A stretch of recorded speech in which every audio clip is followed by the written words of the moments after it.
Oke, teman-teman, jumpa lagi di TFH edisi hari Sabtu 3 April, hari pertama di bulan April, edisi pertama di bulan April tepatnya. Masih bersama Mas Tio Prasetyo, founder kita. Halo, selamat malam, Mas. Halo, malam semua. Ya, monggo Mas, diperkenalkan narasumber kita TFH malam ini. Ya, malam ini narasumber kita Mbak Johanna Lengkong, tapi panggilannya Mbak Mira. Mbak Mira Lengkong. Mbak Mira, panggilannya Mbak Mira aja. Ya, ini Mbak Mira ini bukan newbie ya. Dia kalau nggak salah 2000 berapa, kalau nggak salah 17 apa ya. Nanti biar Mbak Mira yang cerita. Nah, ini seru nih pengalamannya nih. Aku udah sempat dikasih beberapa clue di WhatsApp, tapi biar cerita. Mbak Mira pakai slide kan hari ini? Mas, saya nggak kebawa flash disknya, tapi nanti mungkin di cerita saya bisa cerita. Ya, boleh. Padahal seru tuh gambarnya. Malah aku suruh bilang, Mbak ikutin KF Challenge dong, gitu. Oke, silakan Mbak Mira. Oke, Mbak Mira langsung dilanjut aja Mbak, cerita pengalamannya, moga Mbak. Selamat malam, ibu-ibu, bapak-bapak, teman-teman, rekan-rekan sekalian. Perkenalkan lagi, nama saya Johanna Lengkong, tapi biasa dipanggil Mira. Saya kebetulan dokter, dan saya memulai mengikuti keto ini sebenarnya dari tahun 2018. Tapi 2018 itu kayak TikTok gitu. Jadi kalau saya ada di rumah ada makanan yang enak, saya makan. Jadi karbonya makan lagi. Nah, pada waktu itu kenapa? Karena saya belum punya pilihan. Saya masih ada pilihan antara makan dan tidak. Satu waktu saya tiba-tiba sakit, tanggal 2019, tanggal 1 September, saya ingat saya sakit. Saya sakit, ada bisul di leher. Menurut cerita teman saya, menurut dokter yang memeriksa saya itu, bisul itu karena gigi. Memang 2 minggu sebelumnya saya merawat gigi sama dokter gigi, dan beliau tambal gigi saya itu ternyata belum waktunya, jadi masih ada mungkin abses yang sudah dia tambal akibatnya bakteri yang anaerob yang tumbuh di daerah yang tanpa oksigen jadi lebih besar dan bernanah. Tanggal 1 itu nanahnya pecah. Terus leher saya keluar nanah dan saya pergi ke dokter bedah. Dokter bedah langsung bilang saat ini juga harus operasi. Dan akhirnya saya operasi waktu itu, dan saya walaupun saya dokter, saya sangat ketakutan karena seperti mau dipotong lehernya. Bukan seperti mau dipotong, memang dipotong lehernya untuk dikeluarkan nanahnya. Jadi waktu itu saya tunjukin ke Mas Tio, itu foto saya, leher saya bolong dengan nanah. Selama 2 minggu saya mengeluarkan nanah itu sendiri. Bibi saya yang di rumah, saya cuma tinggal berdua, bibi dan saya. Bibi pegang kaca dan saya mencet leher untuk mengeluarkan nanah tersebut. Cuma karena saya tinggal sendiri, semua orang harus makan ini ya, harus makan ini. Jadi waktu itu saya ingat banget, saya hanya makan puding, bukan puding, jelly tanpa gula, tapi saya makan pisang. Saya selalu makan pisang karena saya nggak bisa menelan, Mas. Jadi sakit. Jadi kalau saya pun mau makan daging atau mau makan, saya sakit. Saya lupa kenapa saya nggak makan kaldu aja gitu ya. Tapi ya karena saya cuma bisa makan jelly, karena jelly itu tidak perlu dikunyah, hanya bisa telan-telan begitu. Itu jadi saya makan itu. 2 minggu nanah itu kering. Dan saya melalui masa penyembuhan. Setelah 2 minggu saya nanahnya itu sembuh, tiba-tiba saya sesak napas. Saya pergi ke dokter lagi, ternyata menurut dokter HB saya rendah, 1,2.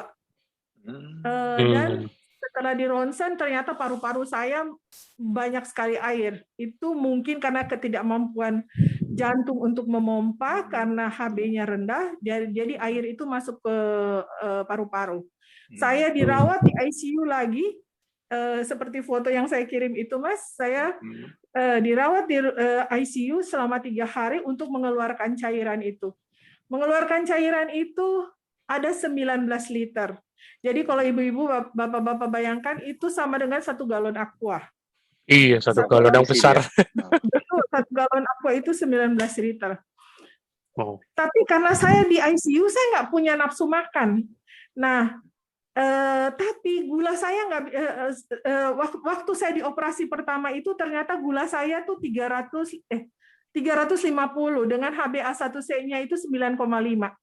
Tapi dokter bedah itu bilang, nggak usah takut Mbak, karena nggak usah takut Mbak, karena bisa aja ini infeksinya ini, infeksi yang akut ini menyebabkan gula darah naik.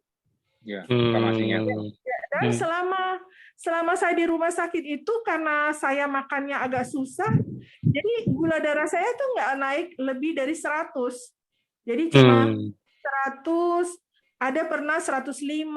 Karena memang saya pola makannya waktu itu nggak bisa, karena saya menelan nggak bisa, sakit tenggorokannya. Balik lagi waktu operasi itu, saya hampir mati. Karena saturasi oksigen saya waktu di meja operasi itu tinggal 60. Setelah diperiksa ternyata faring saya atau saluran napas saya itu bolong karena apa namanya? Karena nanah tersebut itu membuat saluran napas saya bolong. Jadi akibatnya operasi itu dihentikan sebelum selesai sempurna. Nah, terus habis itu saya masuk ke ruangan. Besok pagi dokter itu SMS, dokter bedah yang operasi saya. Setelah saya sadar, saya di SMS, di WA sama dia. Saya ingat banget itu ceritanya. Kasus yang sama dengan Mbak, tadi malam masuk jam 3, apnu, kemudian meninggal. Bersyukur ya Mbak, Mbaknya tidak apa-apa. Aduh, saya waktu itu, rasanya napas itu sudah di ujung tanduk, Mas. Terus dengan berjalannya waktu, saya masuk ke rumah sakit yang kedua kali dengan hidrotoraks, dengan cairan yang banyak di paru-paru, dan saya diberikan obat untuk mengeluarkan cairan itu dengan dilakukan namanya forced diuresis. Jadi disuntikan lasik tiap jam sehingga saya kencing-kencing terus. Nah, akibatnya Mas, kalium saya rendah. Pasti. Setelah kalium saya rendah itu, waktu saya keluar rumah sakit, itu saya nggak bisa jalan. Dan ngap juga itu pasti. Betul, nggak bisa jalan, dan saya naik kursi roda selama 2 minggu. Setelah 2 minggu itu saya sudah merasa sehat dan saya bisa kerja, tapi masih menggunakan kruk. Jadi saya pergi ke kantor, ke pabrik, kebetulan saya kerja di pabrik aqua, dengan menggunakan kruk. Nah, karena gula saya waktu itu masih tinggi, saya dikasihlah insulin. Jadi saya menyuntik insulin Novorapid itu setiap sebelum makan itu sebanyak 12 international unit. Malam saya suntik Lantus sama 12 international unit. Terus habis itu selama itu saya berobat kayak ke dokter itu kayak ke mall. Seminggu 2 kali. Lama-lama saya berpikir, apa saya mau begini terus?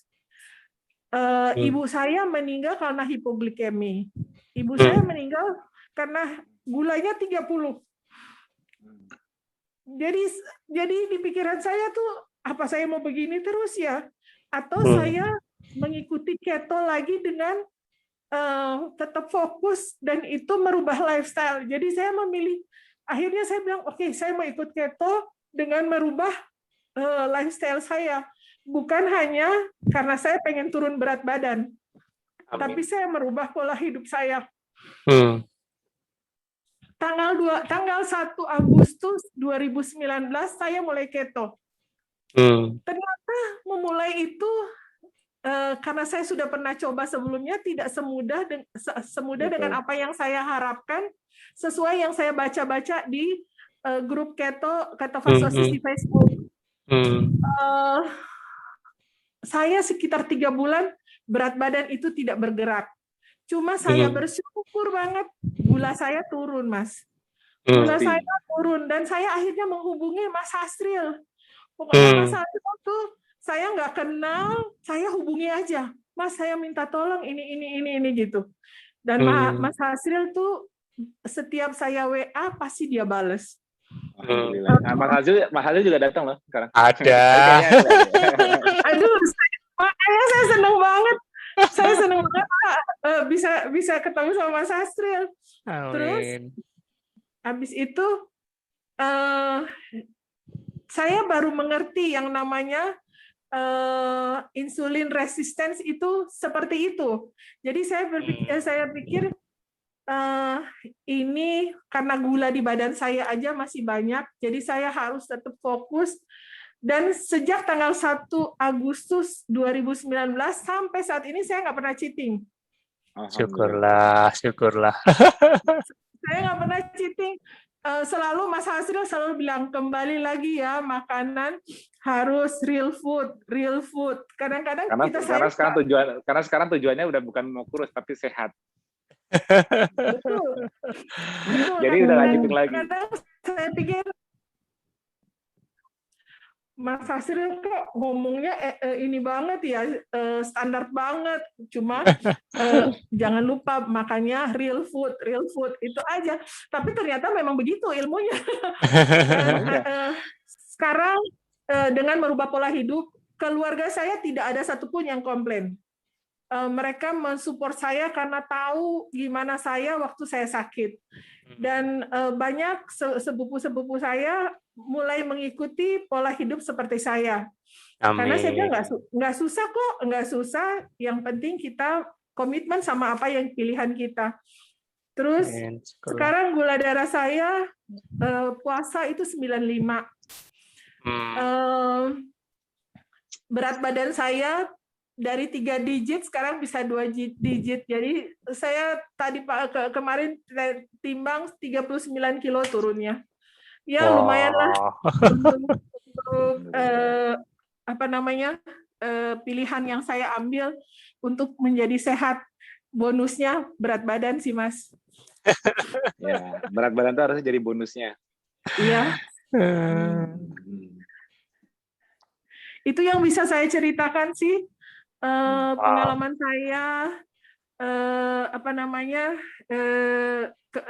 bonus-bonus yang saya dapat dari ketofastosis lifestyle.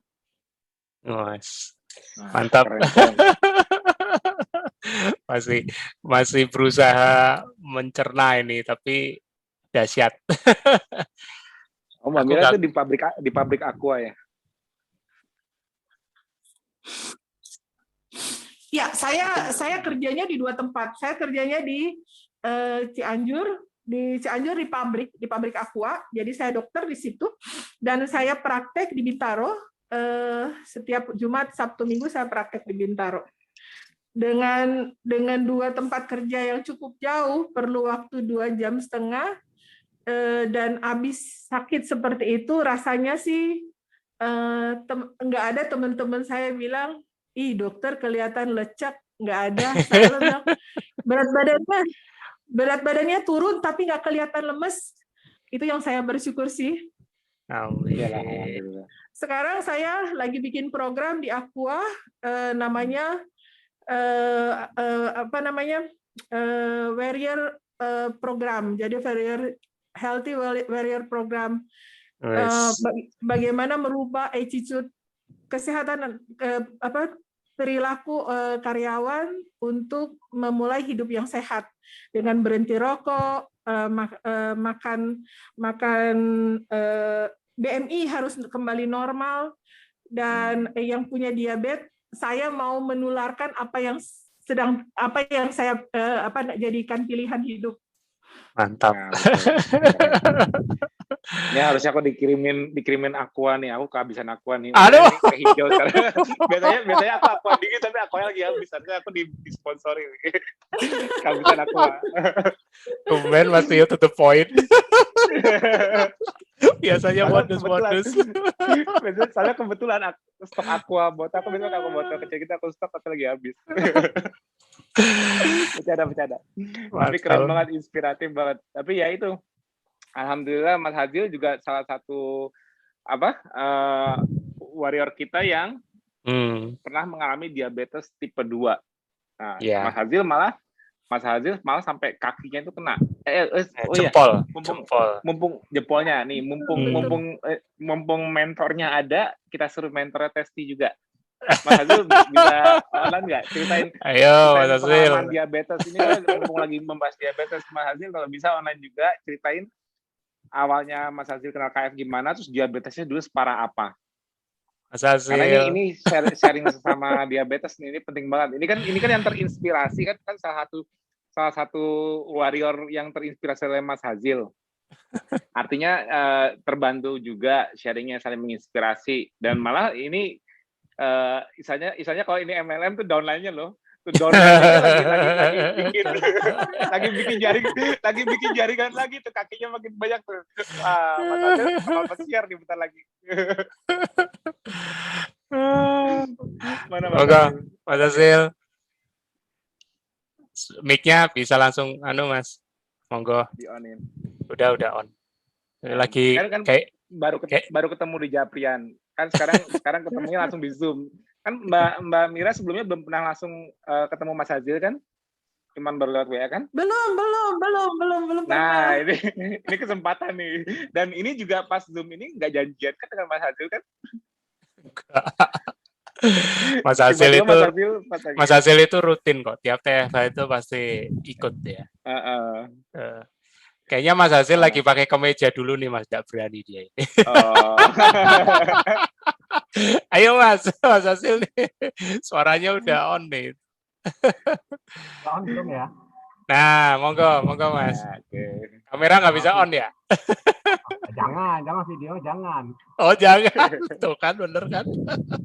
Lagi rebahan dia lagi rebahan. iPad time soalnya. Aduh, padahal pengen lihat tuh Mbak Miranya, pengen lihat Mas Hazil loh. Halo Mbak Mira. Hai Mas Hazil. Senang sekali bisa ketemu Mbak Mira. Ya, amin. Diceritakan. Double suaranya Mas Hazil. Iya, pakai notebook ini. Oh, notebook. Oh, oke. Tuh, semua pada minta video di on.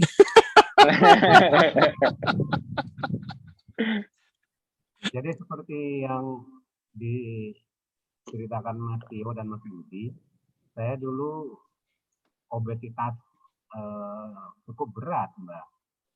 Jadi 95 kilo itu tidak pernah turun dari situ. Jadi mulai dari SMP sampai SMA, kuliah, menikah itu sekitar itu aja gitu. Dan ternyata itu menabung penyakit menurut saya. Sampai akhirnya secara tidak sadar, yaitu kena DM. Tapi ya masih abai. Sampai akhirnya kakinya luka, infeksi, diberi demen sampai 4 kali. Diberi demen yang ketiga, jempol kaki saya diminta sama dokternya. Dan memang harus diikhlaskan. Lalu diberi demen keempat itu saya dilakukan cangkok kulit karena lukanya itu tidak menutup. Itu hampir setahunan lebih itu ya.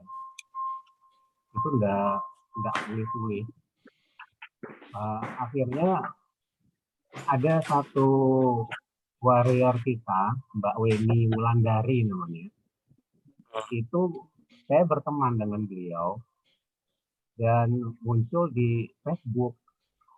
Ini kok ada ketofastosis itu apa gitu. Saya tanya sama dia, apa tuh ini Mbak? Dan saya dicemplungin tuh ke grup itu. Jadi 2 minggu sebelum Ramadan tahun 2016. Saya baca itu kok hanya ini ya, saya pikir puasa 16 jam, lalu jendela makan 8 jam. Nah, saya kan kalau Ramadan kan sampai maghrib, tidak masalah kalau itu bagi saya gitu. Nah, 2 minggu sebelum Ramadan itu saya mulai dengan 23 jam. Jadi IF 23 jam, 1 jam jendela makan.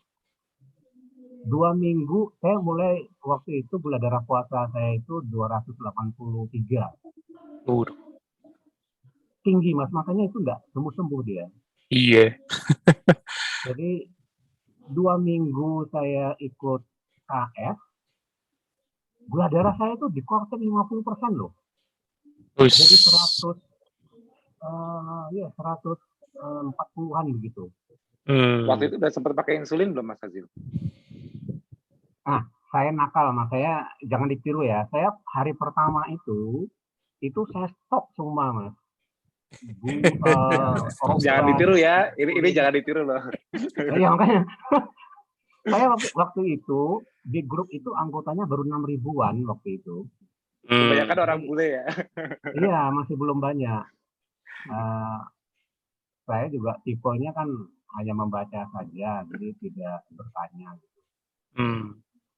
2 minggu diskon 50%. Saya lihat lukanya itu sudah mulai menutup gitu, kelihatan dia menutup. Nah, di situ saya percaya, oh ini kayak ini jalan saya. Jadi kalau sebelumnya saya mandi, kakinya itu mesti di atas supaya nggak kena air. Begitu Lebaran itu saya sudah berani, kakinya basah itu nggak apa-apa karena sudah menutup. Nah, mulai sejak itulah saya pikir ya memang ini harusnya. Dan saya gula darahnya itu cenderung turun terus, walaupun paling rendah itu baru 72, saya belum bisa pecah 70 itu belum pernah. Jadi baru 72. Dan ciri PDM itu adalah kalau kemasukan karbo itu mesti gatal-gatal. Jadi berapapun karbo yang masuk, itu saya merasakan itu mesti gatal-gatal. Dan itu nggak bisa disangkal itu. Memang tiap tubuh beda-beda ya. Tapi bagi saya itu. Dan setelah 3 bulan itu saya tuh merasakan HC-nya itu luar biasa. Pertama, tubuh saya itu gatal-gatal. Kalau dari skala 1 sampai 10 itu saya rasanya di 9,5. Waduh. Dan itu 3 bulan penuh. 3 bulan penuh. Kemudian reda HC yang pertama, masuk yang kedua. Suara saya itu bindeng. Padahal saya nggak pilek coba, nggak flu. Bindeng aja, ini apa lagi saya pikirin. 2 bulan penuh seperti itu. Nggak selesai. Jeda beberapa waktu, mata saya berair aja. Pagi-pagi itu lengket rasanya. Ini apa lagi saya pikir. Tapi ya begitulah. Memang harus dijalani ya. Sama satu lagi ada orang-orang merasa kalau HC itu sekali tembak selesai. Ya nggak bisa begitu. Ciri lain orang PDM itu adalah telapak kaki itu kan karena biasanya yang PDM itu dia neuropati ya. Nah itu telapak kakinya itu kadang kayak ditusuk-tusuk gitu. Padahal dia nggak berasa. Jadi kayak ditusuk-tusuk, pindah-pindah lokasinya. Sampai sekarang saya masih merasakan. Cuma intervalnya nggak begitu sering lagi. Dulu hampir tiap hari. Sampai kadang-kadang saat tidur itu pun secara refleks kaki bisa nendang sendiri saking sakitnya. Kalau sekarang sudah enggak, jadi sangat jarang sekali. Iya. Sudah berlalu dan jauh menurun ya Mas ya? Iya, betul. Nah, jadi memang pesan saya ke teman-teman, sering sekali di grup kita lihat banyak yang nggak sabar gitu loh. Jadi seolah-olah KS itu bisa langsung beres semua itu. Ya enggak. Saya mengibaratkan kalau kita mengargo itu, kita sampai di pertigaan, dan kita ambil jalan yang keliru gitu. Ambil jalan yang keliru, terus kita bablas, ternyata begitu dilihat di Google Maps, tersesat gitu. Nah, kan kita harus balik lagi gitu. Ketika kita balik lagi, semua pemandangan yang tadinya itu kita lihat, dalam tanda petik penyakit, rasa sakit dan sebagainya itu kan muncul lagi. Ya. Nah, sampai pada titik kita harus balik ke jalan yang benar itu. Nah, kadang-kadang itu yang masih belum disadari oleh teman-teman. Jadi, kok masih merasa begini, masih sakit, masih ini, masih itu. Dengan sabar kita jalani, kita mencoba kalau istilah saya itu berbicara dengan tubuh kita sendiri, kita minta maaf karena selama ini kita sudah dalam tanda petik itu menzalimi diri kita sendiri. Ya, tanpa sadar ya Mas ya.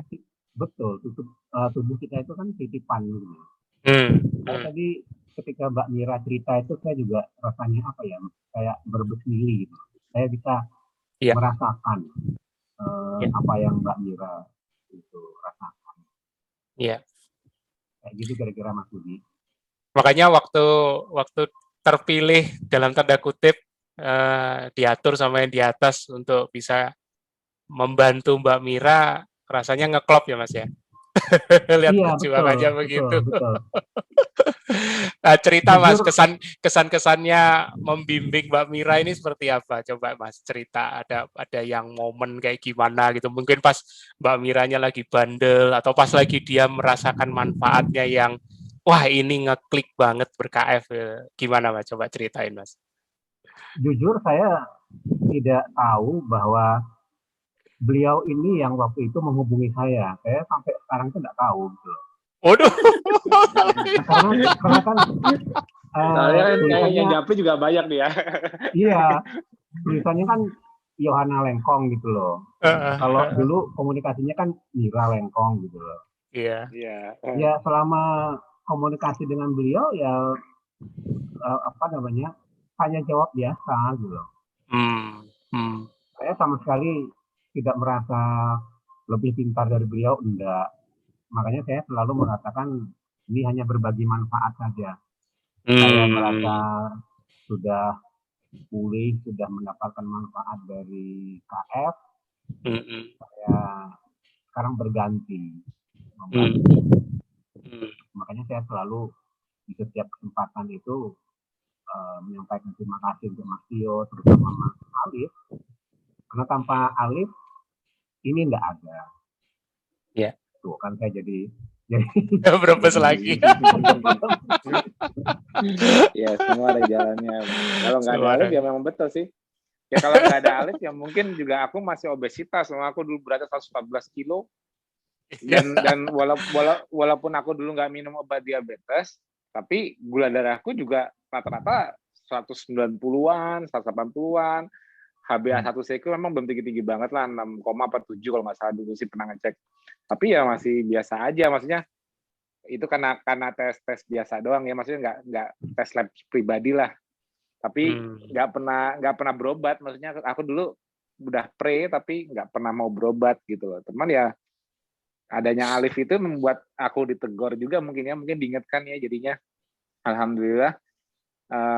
Perubahannya juga aku dapetin ya, walaupun aku fokusnya ke Alif, tapi sebelumnya perubahannya aku dapetin dan dan dulu awalnya pas Alif itu yang ngikutin itu kebanyakan dulu karena masalahnya di otak, yang ngikutin dulu pertama kali yang belajar mengenai KF itu justru yang anak yang punya tumor otak. Jadi anak-anak yang ada tumor otak itu pada ngikutin KF.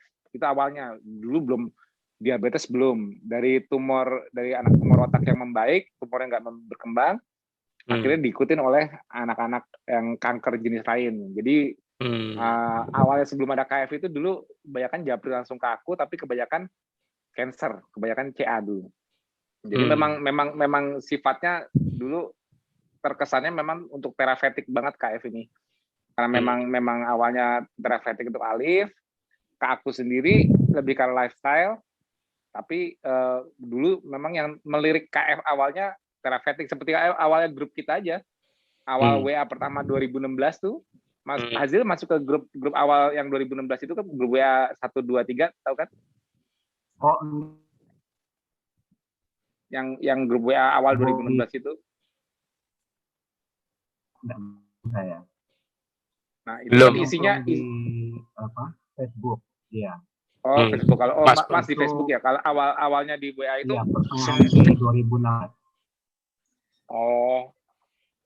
Ya itu awalnya semua orang-orang yang penyakitnya berat-berat, kebanyakan cancer, ada beberapa yang HIV. Ya memang dulu orang ngikut KF ini jujur ya, kalau mau jujur nih biar para audiens sekarang yang mungkin nonton TV juga, kenapa kita sekarang sampai hampir 400.000 ya, udah 380.000 member. Awalnya dulu itu KF itu nggak bakal dilirik kalau untuk berat badan. Dulu tuh nggak makan karbo itu ekstrim sekali.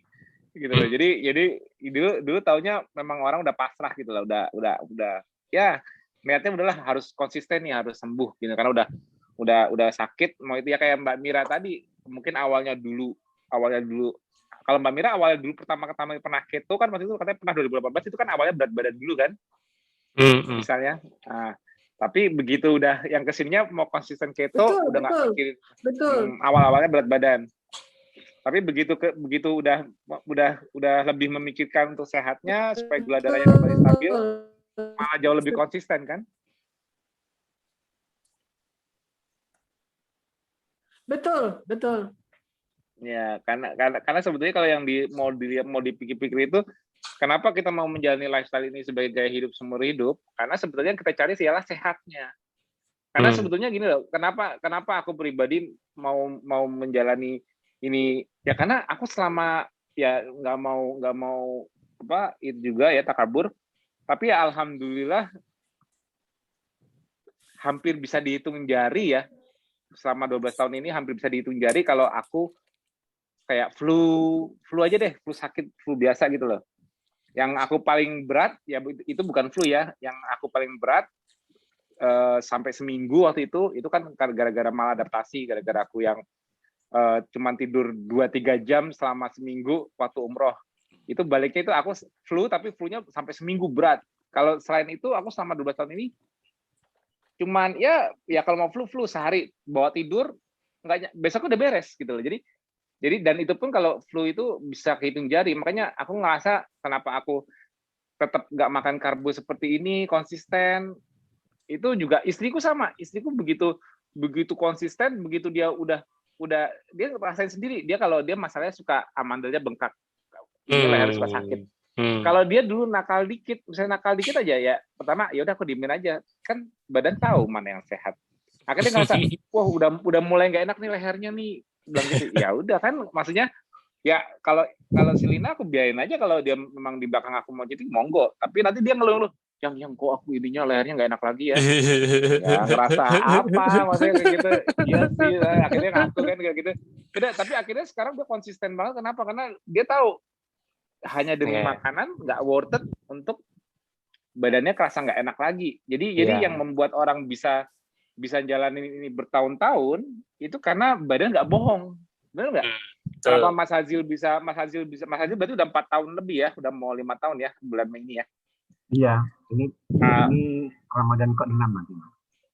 Nah, berarti Mas Hazil mau selama ini betul nggak, karena selama Mas Hazil mungkin pola makan ini dengan gaya hidup KF ini, Mas Hazil merasakan efek anti-inflamasinya nggak? Maksudnya nggak banyak nyeri-nyeri lagi deh, nggak gampang flu lah, gampangnya simpelnya orang gini, nggak gampang sakit, nggak gampang flu. Kalau mungkin dulu gampang masuk angin, pegel-pegel, nyeri-nyeri, sekarang Mas Hazil bertahun-tahun ini pasti beda deh, bisa hitung jari kalau Mas Hazil ngalamin flu atau apa. Itu pasti ada, itu pun juga pas Mas itu pasti ada penyebabnya. Misalnya Mas agak drop itu udah mulai nggak enak, itu pasti ada penyebabnya, entah Mas Hazil tidurnya lagi nggak bagus atau lagi stresnya berlebihan, baru gampang kena flu lagi. Tapi kalau lagi bagus, kayak gimana ya, kayak anti inflamasi, anti nyeri sendiri, bener nggak? Anti infeksi sendiri.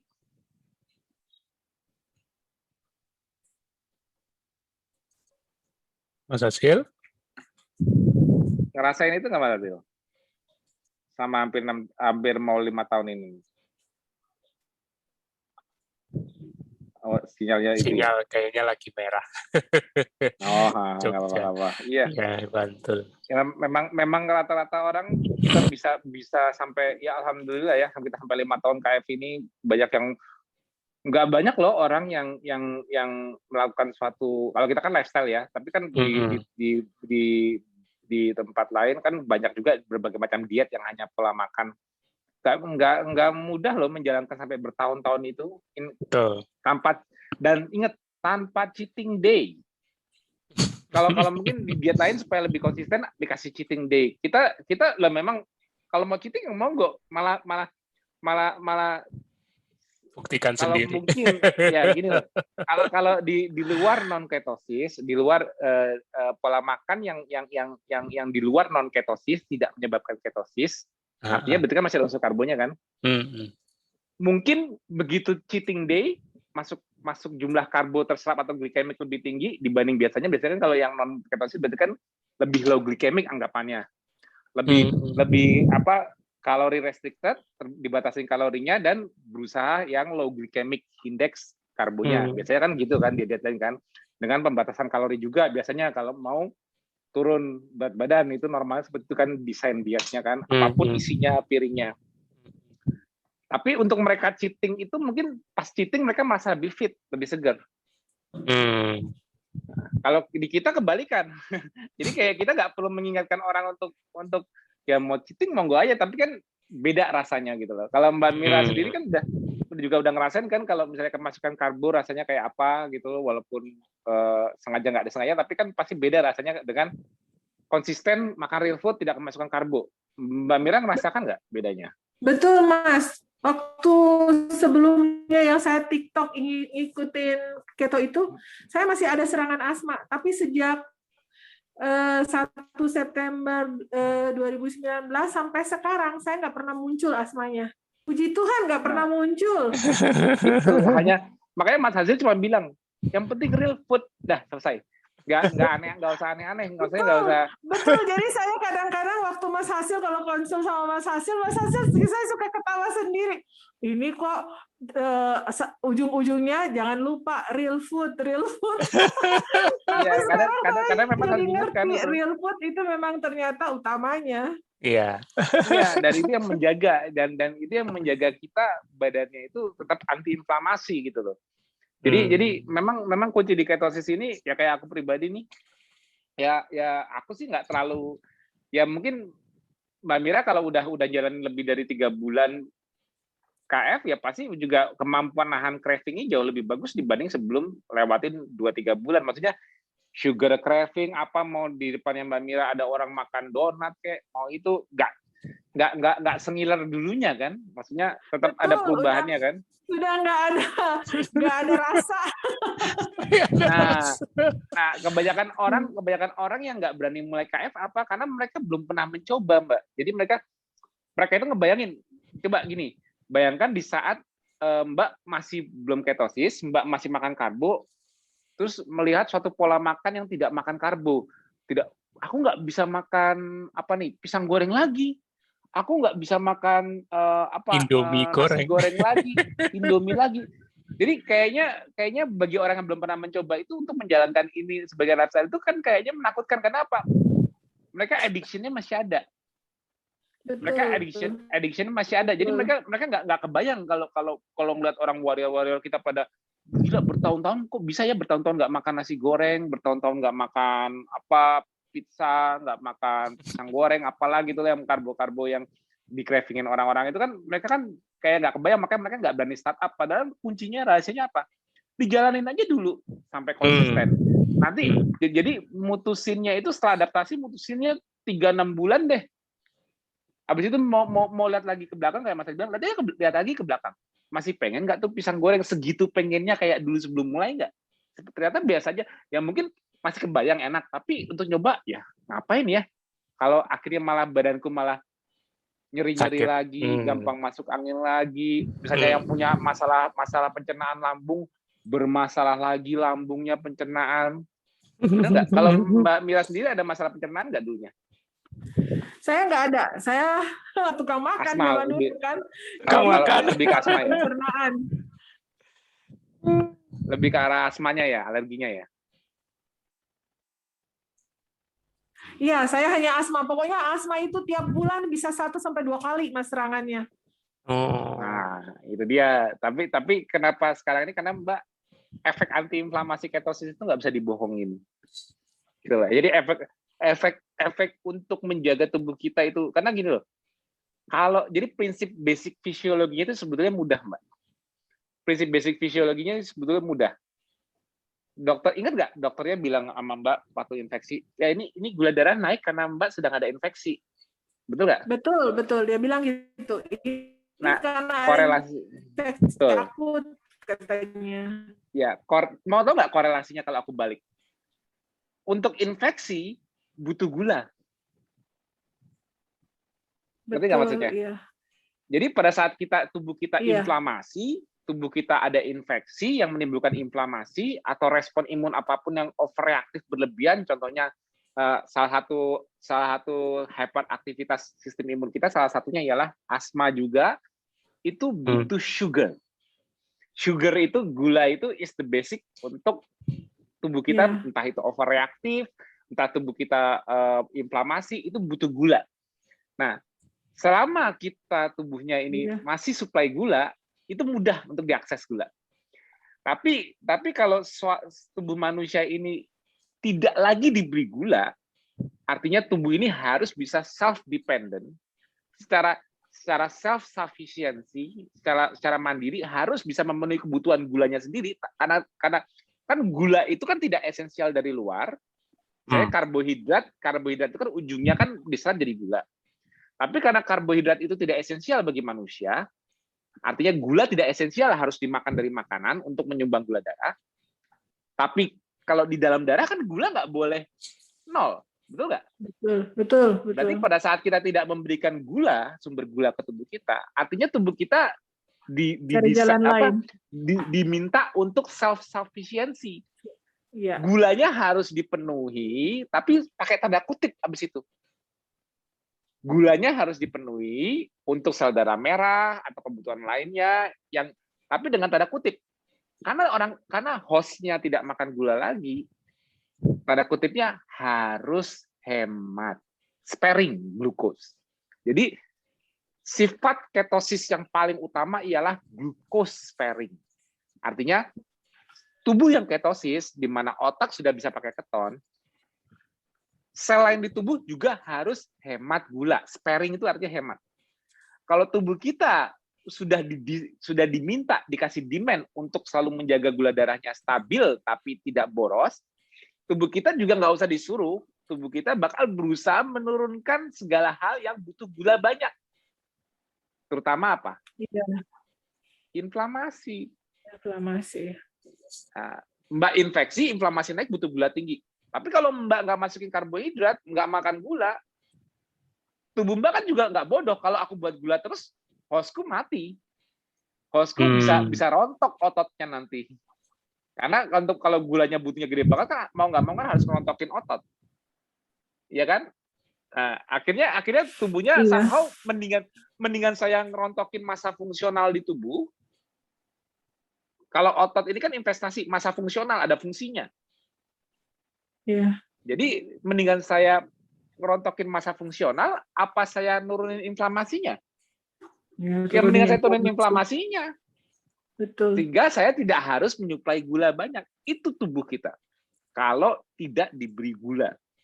Segala kebutuhan, karena dia kan harus self-sufficiency. Dia kan harus mandiri membuat gula. Jadi dia membuat gula harus benar-benar secukupnya.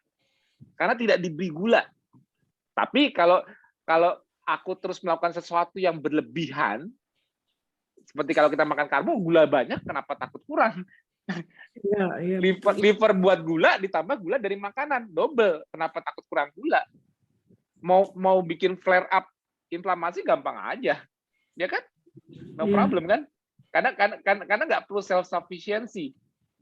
Nah, tapi karena kita diminta untuk self sufficiency, tidak makan gula, tapi gula harus ada di darah. Sifatnya pakai tanda kutip sparing, harus bisa spare glukos. Ada glukos jangan dipakai, biar dipakai untuk yang sifatnya urgent atau memang necessary karena dia tidak bisa pakai lemak maupun keton karena nggak ada mitokondria, contohnya sel darah merah. Itu sifat ketosis yang paling basic. Makanya seseorang yang mempertahankan ketosisnya lebih mudah mempertahankan sifat tubuh yang efisien dan antiinflamasi. Intinya begitu orang ketosis, segala nyeri, segala inflamasi, apapun nama penyakitnya, harusnya turun dulu. Berkurang dulu. Itu nggak mungkin nggak. Harusnya ya, kalau adaptasi ketosis benar, itu harusnya seperti itu. Ya kan? Mbak ingatnya asma, tapi kalau Mbak pikir-pikir lagi, oh dulu saya juga sering gampang pegel-pegel, apa. Itu semuanya kayak jadi lebih nyaman nggak? Jalaninnya KF ini. Betul.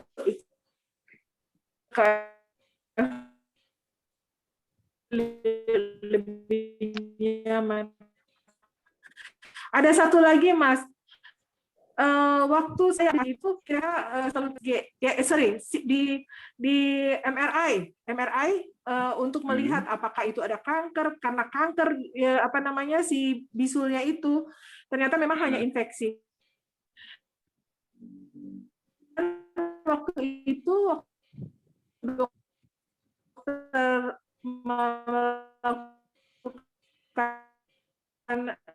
MRI, dia bilang ini sarang-sarang tinggi, karena kalau enggak ini harus dibuka. Yakin bagus, dokter itu menganjurkan saya tanggal 31 Desember 2019 untuk MRI lagi. Jadi saya MRI lagi. Saya cuma beda jaraknya itu antara 2 apa 3 minggu. Terus kemudian saya lakukan pas 31 Desember itu, dan dokternya bilang sarang infeksinya tidak ada. Aduh, mujizat luar biasa, Mas. Ya pastilah, pasti. Itu udah pasti. Karena Mbak langsung gulanya terkontrol. Karena aku udah bilang, ini kan infeksinya kan infeksi bakteri ya, bakteri anaerob ya. Kalau yang kita lagi rame sekarang kan COVID-19.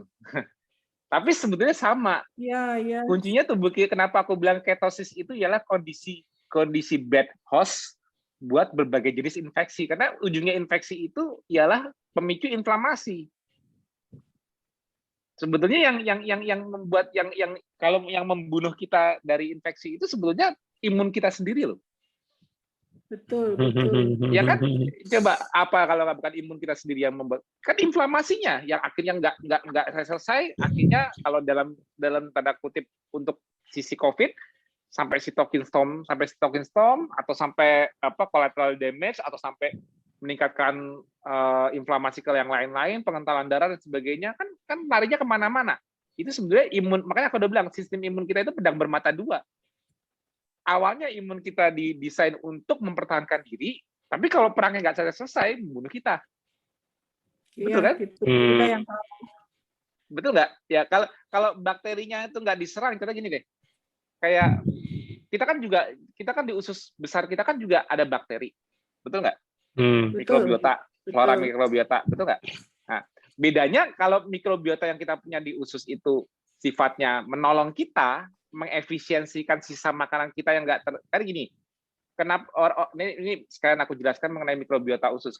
Banyak orang masih belum mengerti konsepnya. Jadi sifat bakteri yang kita simpan di tubuh kita itu ada yang simbiosis dan ada yang imunogenik sifatnya, membuat imun kita merespon. bakteri yang merugikan,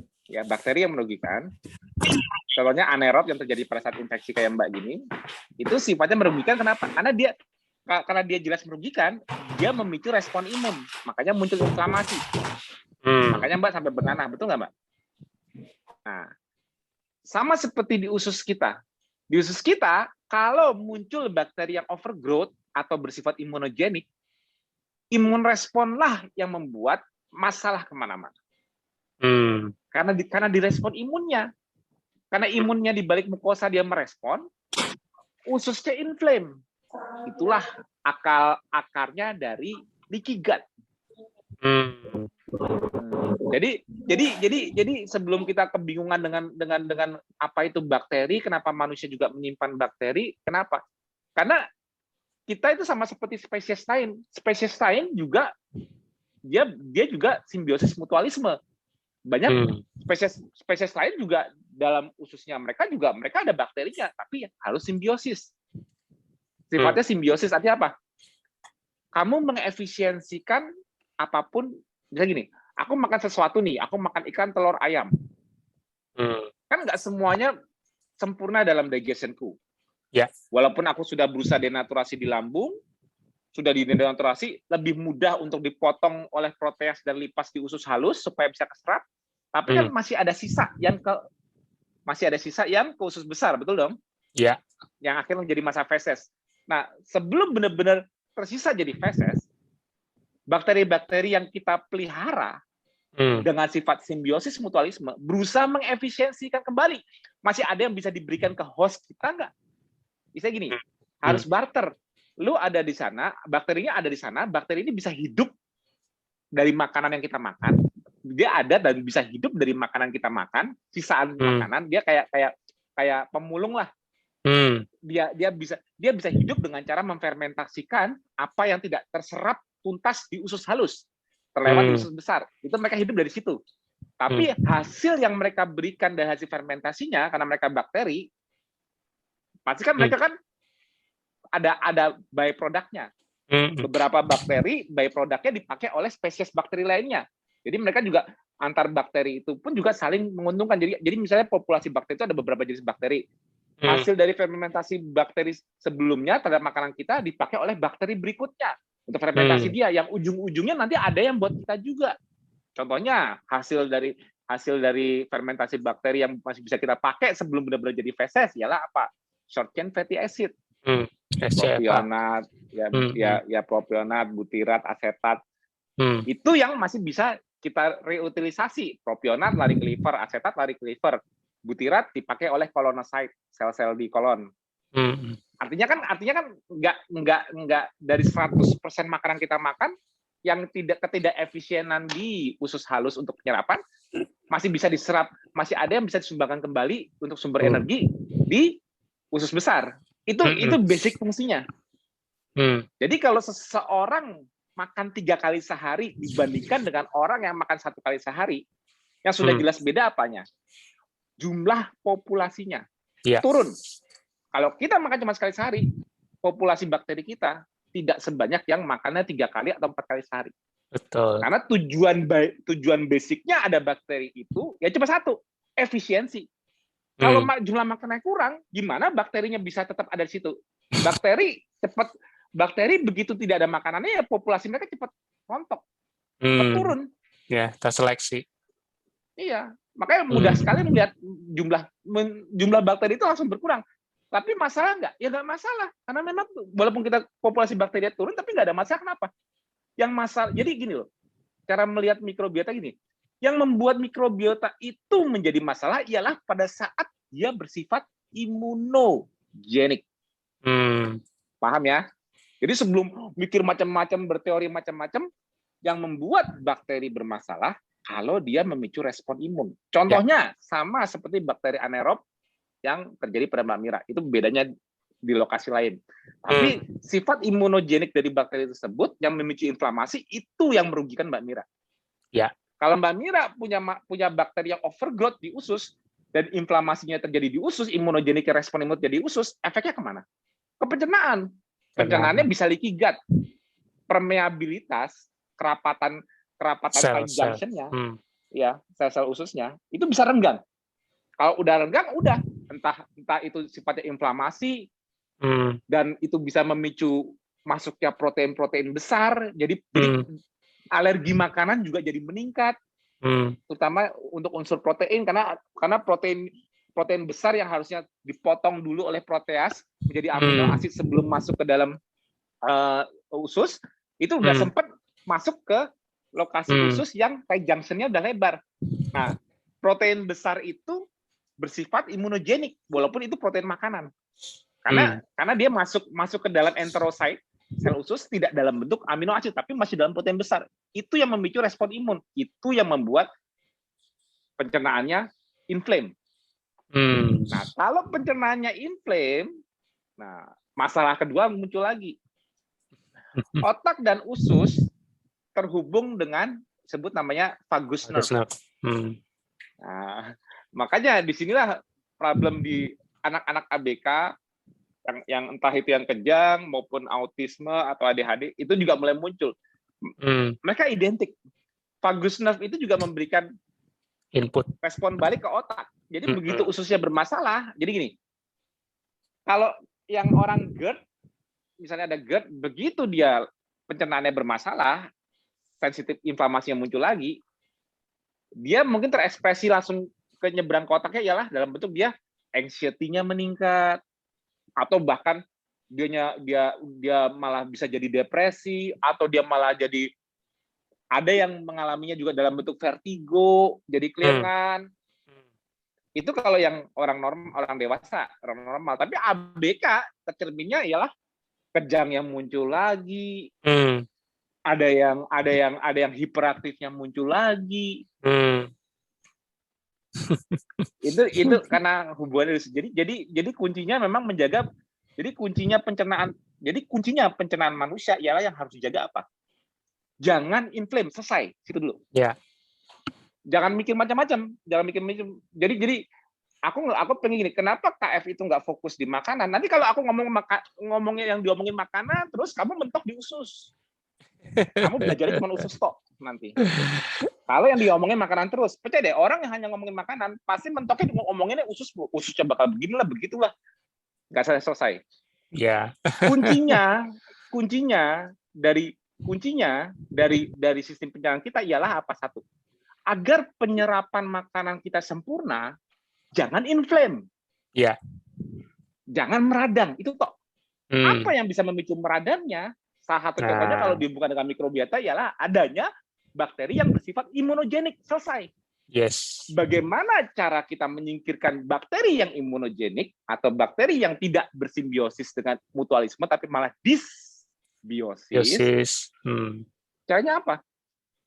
Jangan makan karbo, selesai. Akan terseleksi sendiri. Overgrowth itu artinya berkembang cepat. Ya. Contoh gini, kayak bakteri anaerob yang infeksinya Mbak Mira. Itu kenapa gulanya tinggi? Kenapa? Karena perkembangannya juga cepat. Jadi sesuatu yang grow-nya cepat, termasuk cancer atau infeksi virus ataupun bakteri, identik dengan apa? Satu hal, glucose. Ngerti nggak maksudnya? Gula. Yeah. That's it. That's simple. Jadi kalau manusianya, hostnya tidak lagi makan sumber gula, bukan gula pasir ya, semua jenis gula yang masih dalam bentuk starch pun sudah tidak dimakan lagi, otomatis segala bentuk kehidupan yang butuh overgrowth, berkembang cepat, contohnya seperti infeksi bakteri maupun virus, maupun bakteri pencernaan yang bersifat tidak menguntungkan atau overgrowth, itu akan tertekan, populasinya turun atau bahkan hilang. Tapi kalau itu hilang ya, itu dengan nggak makan karbo, itu hilang. Tapi khusus untuk di usus, frekuensi kita makan atau jumlah makanan yang sering melewati usus besar, itu juga mempengaruhi jumlah populasi bakteri. Ya, nah, jadi ini juga mengklirkan biar banyak orang yang masih kebingungan dengan apa itu mikrobiota dan sebagainya. Seperti dulu basicnya, basic fungsi bakteri. Jadi ini mulai bicara dari bakteri yang merugikan, bakteri yang saling menguntungkan, harus saling menguntungkan. Yeah. Dia untuk hidup kan dia butuh fermentasi, butuh bahan baku untuk difermentasikan. Yeah. Tapi hasil fermentasinya juga tidak boleh sampai berlebihan, atau misalnya gini, atau misalnya kita makan sesuatu yang membuat fermentasinya terlalu cepat, walaupun tadinya dia menguntungkan, bisa dipakai lagi tapi terlalu cepat, terlalu banyak hasilnya, akhirnya kita malah kayak ada fluktuasi, ada gassing lah, ada nggak nyaman di lambung. Bloating. Bisa juga. Bloating malah bikin kita nggak nyaman. Kenapa? Terlalu banyak jumlah yang difermentasikan, akhirnya kita sendiri malah nggak nyaman. Itu bisa juga. Nah, jadi kuncinya dari kesehatan pencernaan kita itu cuma satu sebetulnya, gampang. Jangan inflame. Jangan ada inflamasi. Supaya semua proses digestion yang terjadi terserap. Kalau usus itu inflame terus, mau makan juga nggak bisa. Kalau makan pun juga nggak terserap sempurna di usus halus, karena kuncinya manusia itu cuma satu. Manusia sebagai spesies yang akhirnya tidak selalu makan, betul dong? Manusia yang menjadi spesies yang akhirnya tidak selalu makan seperti spesies lain di bumi, misalnya kayak sapi makan terus, makan terus harus makan terus. Kalau kita sudah tidak sering makan dan kita lebih banyak menggunakan mobilitas kita bisa menggunakan akal kita untuk hal lain selain makan terus, otomatis waktu makan kita kan makin sedikit. Dalam 24 jam ya, kita ngomongnya 24 jam ya. Kalau dalam 24 jam waktu makan kita tidak sebanyak spesies lain di muka bumi, makin efisien, artinya otak besar, butuh energi besar, tapi harus efisien dalam hal makannya. Kira-kira yang diutamakan penyerapannya di usus halus apa usus besar? Ini susah. Bisa jawab nggak? Ayo, ini aku bikin pertanyaan fisiologi. Kalau kita manusia sebagai spesies yang kebutuhan energinya besar, kenapa manusia kebutuhan energi besar? Kenapa? Karena manusia otaknya kegedean. Karena manusia kebanyakan neuron. Ya memang. Jadi dari kalau manusia itu sebagai suatu sistem biologi, spesies lain juga sistem biologi. Yang paling boros itu manusia. Kenapa? Karena manusia memiliki jumlah neuron terbanyak dibanding spesies lain di muka bumi. Kenapa punya neuron banyak itu boros? Ya karena supaya energinya kan harus konstan. Kalau nggak disupply energi, neuron kamu mati, kamu stroke, kamu mati. Supaya bisa mikir. Ya kan? Jadi kan kebutuhan basal metabolic rate-nya kan jadi dependent per spesies terhadap jumlah neuron, karena ini yang selalu harus konstan. Ya, yang lainnya betul. Relatif terhadap lokomotor. Kalau lokomotornya dipakai, ototnya dipakai, ya dipakai juga energinya. Kalau enggak, ya enggak. Tapi yang basic basal metabolic rate terbesar dari suatu spesies bisa dilihat, kebutuhan energi besar ialah apa? Manusia. Kenapa? Otaknya. Tapi konyolnya manusia tidak seperti spesies lain yang harus makan terus. Berarti apa yang harus dioptimalkan dari suatu sistem biologi yang dimiliki manusia? Kecepatan penyerapan makanannya, keefisienan dari makanannya, apa yang dia pilih harus cepat memberikan sumber energi dan bahan bakunya. Kalau spesies lain, contohnya kayak sapi, dia apakah punya abomasum, dia bisa regurgitasi. Walaupun yang dimakan rumput, dia bisa nunggu hasil fermentasi di usus untuk dia utilisasi. Kita tidak bisa nunggu, karena kita tidak makan terus. Jadi kita begitu makan, sebisa mungkin yang kita makan itu terserapnya begitu keluar dari lambung, disitulah proses penyerapan harus paling utama, nomor satu. Bukan nunggu di usus besar nanti balik lagi. Bukan nunggu di usus besar, nunggu jadi short chain fatty acid baru serap. Bukan itu. Telat, kelamaan. Kita harus bisa memenuhinya di usus halus. Itulah jenis makanan kita. Itu keefisiensian untuk mengambil energinya terletak di usus halus kita yang harus optimal. Jangan sampai ada masalah pencernaan. Itu satu. Karena kita harus efisien dalam menyerapnya, dan apa yang kita makan harus langsung diserap di usus halus. Ya. Kalau bersisa ketidakefisienan dari penyerapan di awal di usus halus masih bersisa, di usus besar lah, di situ kita dibantu oleh apapun yang kita pelihara di sana. Tapi yang saling menguntungkannya. Ini gue kasih sisa makanan, lu bisa hidup dengan fermentasi, tapi hasilnya kasih gue lagi. Itu cara mengerti fisiologi dari manusia makan. Selesai. Jangan mumet-mumet, jangan pusing-pusing, jangan kebanyakan teori. Kuncinya jangan inflame. Satu itu doang. Ya kan? Nah, jadi itu pentingnya kita belajar fisiologi karena kita jadi ngerti konsepnya manusia itu seperti apa. Konsep dia makan itu seperti apa, untuk apa makanan dia. Dan apa yang terjadi saat manusia tidak memberikan sumber gula dari luar. Kenapa aku sebut sebagai metabolic conditioning, pengkondisian metabolisme, artinya apa? Dengan tidak memberikan gula dari luar tubuh, atau sumber yang bisa memberikan gula secara langsung ke dalam tubuh, yang terjadi apa?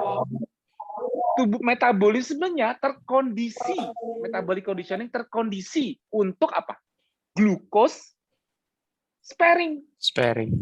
Ada gula, tapi dihemat. That simple. Apa yang terjadi kalau tubuh harus hemat gula?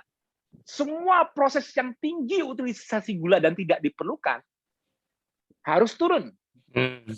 Tahan dulu. Nyeri-nyeri, infeksi, inflamasi itu yang dijaga supaya tubuh itu kalau tidak dikasih sumber gula dari luar, tubuh juga nggak mau sering-sering buang-buang gula untuk proses inflamasi. Makanya yang paling beda dirasakan orang ketosis dengan tidak ketosis apa? Nyeri-nyerinya berkurang nggak? Itu yang udah pasti deh. Apapun nyeri-nyerinya. Kayak postinganku, encok, pegelinu, nyeri-nyeri. Jangan cari saya untuk dipijat. Cari saya untuk belajar ubah pola hidupnya. Fasting, moving, relaxing, feeding, sleeping. Kita bisa menyelaraskan semua ini dalam metabolisme conditioning yang menghasilkan kita ketosis, dia sparing gula. Insya Allah kita nggak bakal sering mengalami inflamasi seperti dulu. Setuju. Mungkin kalau Mbak Mira pernah cerita, Mbak Mira punya cerita nggak di masa lalu? Mungkin Mbak Mira kalau nggak enak makan dikit, mungkin jawabannya ialah malah justru makan lagi supaya gejalanya hilang. Entah makan yang gulanya lebih banyak atau apa.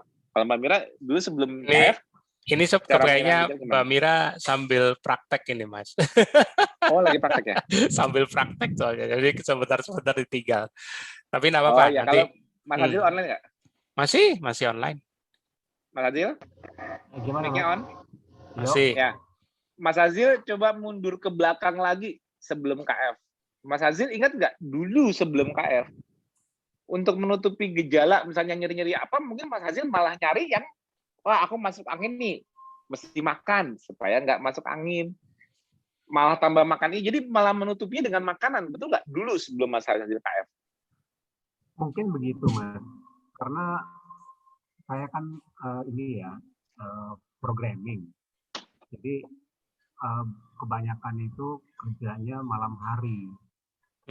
Jadi kalau sudah lepas dari jam 12 malam itu, jam 1, jam 2, itu udah mulai lapar. Nah, jadi disitulah ininya, sasarannya itu seperti itu. Polanya dari dulu seperti itu ya, programming. Iya.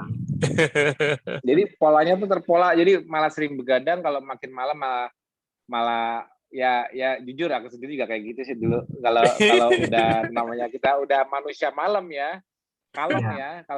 Kalau kita kalong ya, senjata kita itu cuma satu, karbo. Gak bakal kamu begadang nyemilin ayam goreng, ikan, telur, ayam. Carinya karbo. Betul nggak? Betul.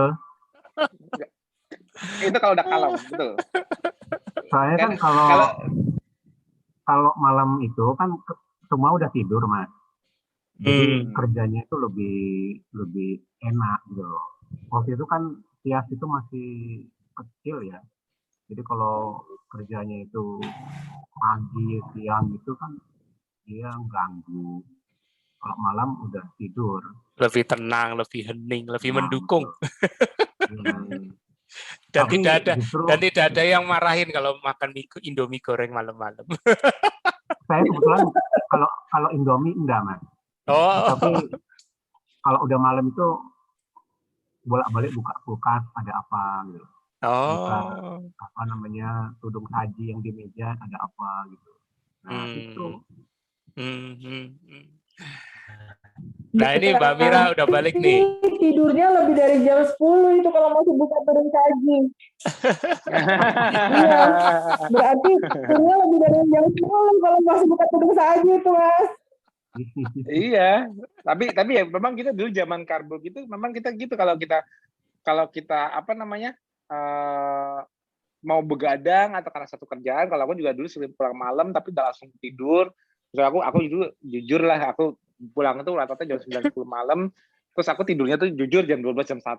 Ya memang harusnya bisa aja langsung tidur, cuman ya nyari tontonan dulu, nonton kan habis dari luar. Itu padahal pulang malam itu juga udah habis makan malam sama customer. Tapi malamnya makan buat diri sendiri, itu yang nunggu depan pagar. Ini sambil nonton film, nih mana nih tuh kok mie dok belum lewat, biasanya udah dok langsung lari ke depan, begitu ada suara dok tek udah itu udah makan mie goreng lagi atau nasi goreng lagi, wah sambil nonton tuh luar biasa nikmat deh, banyak kalau zaman karbo dulu. Kalau sekarang udah enggak. Ya kita udah, makanya kita itu pentingnya tuh sekarang tuh kita jangan bicara stop di makanannya yang penting benar kata Mas Adil, yang penting real food, terserah apa real food kesukaanmu. Jadi jangan nggak bisa lepas karbo gara-gara apa? Aku nggak bisa Mas ikut keto, nggak bisa lepas karbo. Kenapa? Karena aku nggak bisa makan lemak lah. Terus kamu makannya apa? Aku cuma bisa makan ikan. Ya nggak apa-apa. Ikan juga ada lemaknya kok. Masa sih Mas? Ya udah pokoknya telan aja ikan, ayam, apapun yang nggak. Jadi karena konsep keto itu lemak itu orang taunya cuma gaji. Itu yang kadang-kadang yang bikin, ya kalau yang para pria suka sih malah senang ya, tapi ada yang nggak suka ya nggak ada masalah. Tapi intinya dari ketosis yang antiinflamasi itu bukan kamu memperbanyak lemaknya, bukan. Kamu tidak menyumbangkan sumber gula apapun dari gula itu sendiri, dari pati-patian. Tidak menyumbangkan apapun yang bisa jadi gula, itu yang membuat tubuhmu ketosis dan menjadi glucose sparing. Jadi kehebatan ketosis itu dalam menjaga kita supaya insya Allah tetap sehat ialah apa? Nggak sering inflame. Karena gini, tubuh kita kalau sering inflame, yang terjadi ialah apa? Aging-nya juga cepat. Ya. Jadi kalau orang tubuhnya sering inflamasi, tubuh kita itu juga accelerated aging loh. Jangan salah. Menuanya lebih cepat di level selnya. Secara biologinya kita malah lebih cepat tua kalau tubuh kita selalu inflame. Nah, salah satu ikhtiar kita untuk dalam sepanjang hidup kita ini kita selalu rendah inflamasi gimana? Jadi kunci gini, takdir semua orang udah punya takdir, tapi kan ikhtiar kita hidup sehat. Hidup sehat itu apa sih? Hidup rendah inflamasi itu toh. Hidup rendah inflamasi. Karena yang membuat kuncinya semua di inflamasi. Karena tubuh kita kalau sering inflame, tubuh kita tuh banyak damage. Inflame itu kan menghasilkan damage. Damage itu butuh recovery, butuh repair. Di-inflame lagi. Terus-terusan. Kapan repair ya? Kapan selesainya? Kalau mau inflame, mendingan sifatnya acute. Contohnya, pagi kita nge-gym, olahraga. Inflame-nya karena kita bentuk demand. Karena kita merusak otot. Tapi kita tahu, itu sesuatu hal yang terbayarkan. Artinya, tubuh kita bakal berusaha recover dan ada hasil. Dan adaptasi recovery dari akut inflamasi yang kita minta ialah lebih anti-inflamasi nantinya setelah di repair. Nah, tapi yang nggak bagus itu ialah kalau kronik inflamasi, yang tubuh kita tuh selalu ada aja kronik inflamasi. Kenapa? Karena gulanya banyak. Ya kan? Bener nggak? Makanya orang diabetes atau orang yang makan karbohidrat kenapa suka banyak nyeri-nyeri sakit-sakit? Kenapa? Karena tidak ada keperluan mendesak untuk glucose sparing, nggak? Betul nggak? Perlu nggak kalau kita masih makan nasi, roti, mie, tubuh kenapa ya harus hemat gula? Orang tubuh malah bingung gimana caranya menyingkirkan gula. Ya kan kalau kita masih makan karbohidrat kan tubuh tidak bingung cara hemat gula. Tapi malah bingung gimana supaya gulanya bisa disimpan agar jangan menambah jumlah gula. Akhirnya kalau kita sifatnya non ketosis itu kita makan karbo kan kita sifatnya harus gimana caranya bisa aku store nih yang nggak kepake. Storing ya. Kemana betul. Ya gula ini mau aku storing ya? Storingnya kemana? Storing ke sini kah? Storing ke sana kah?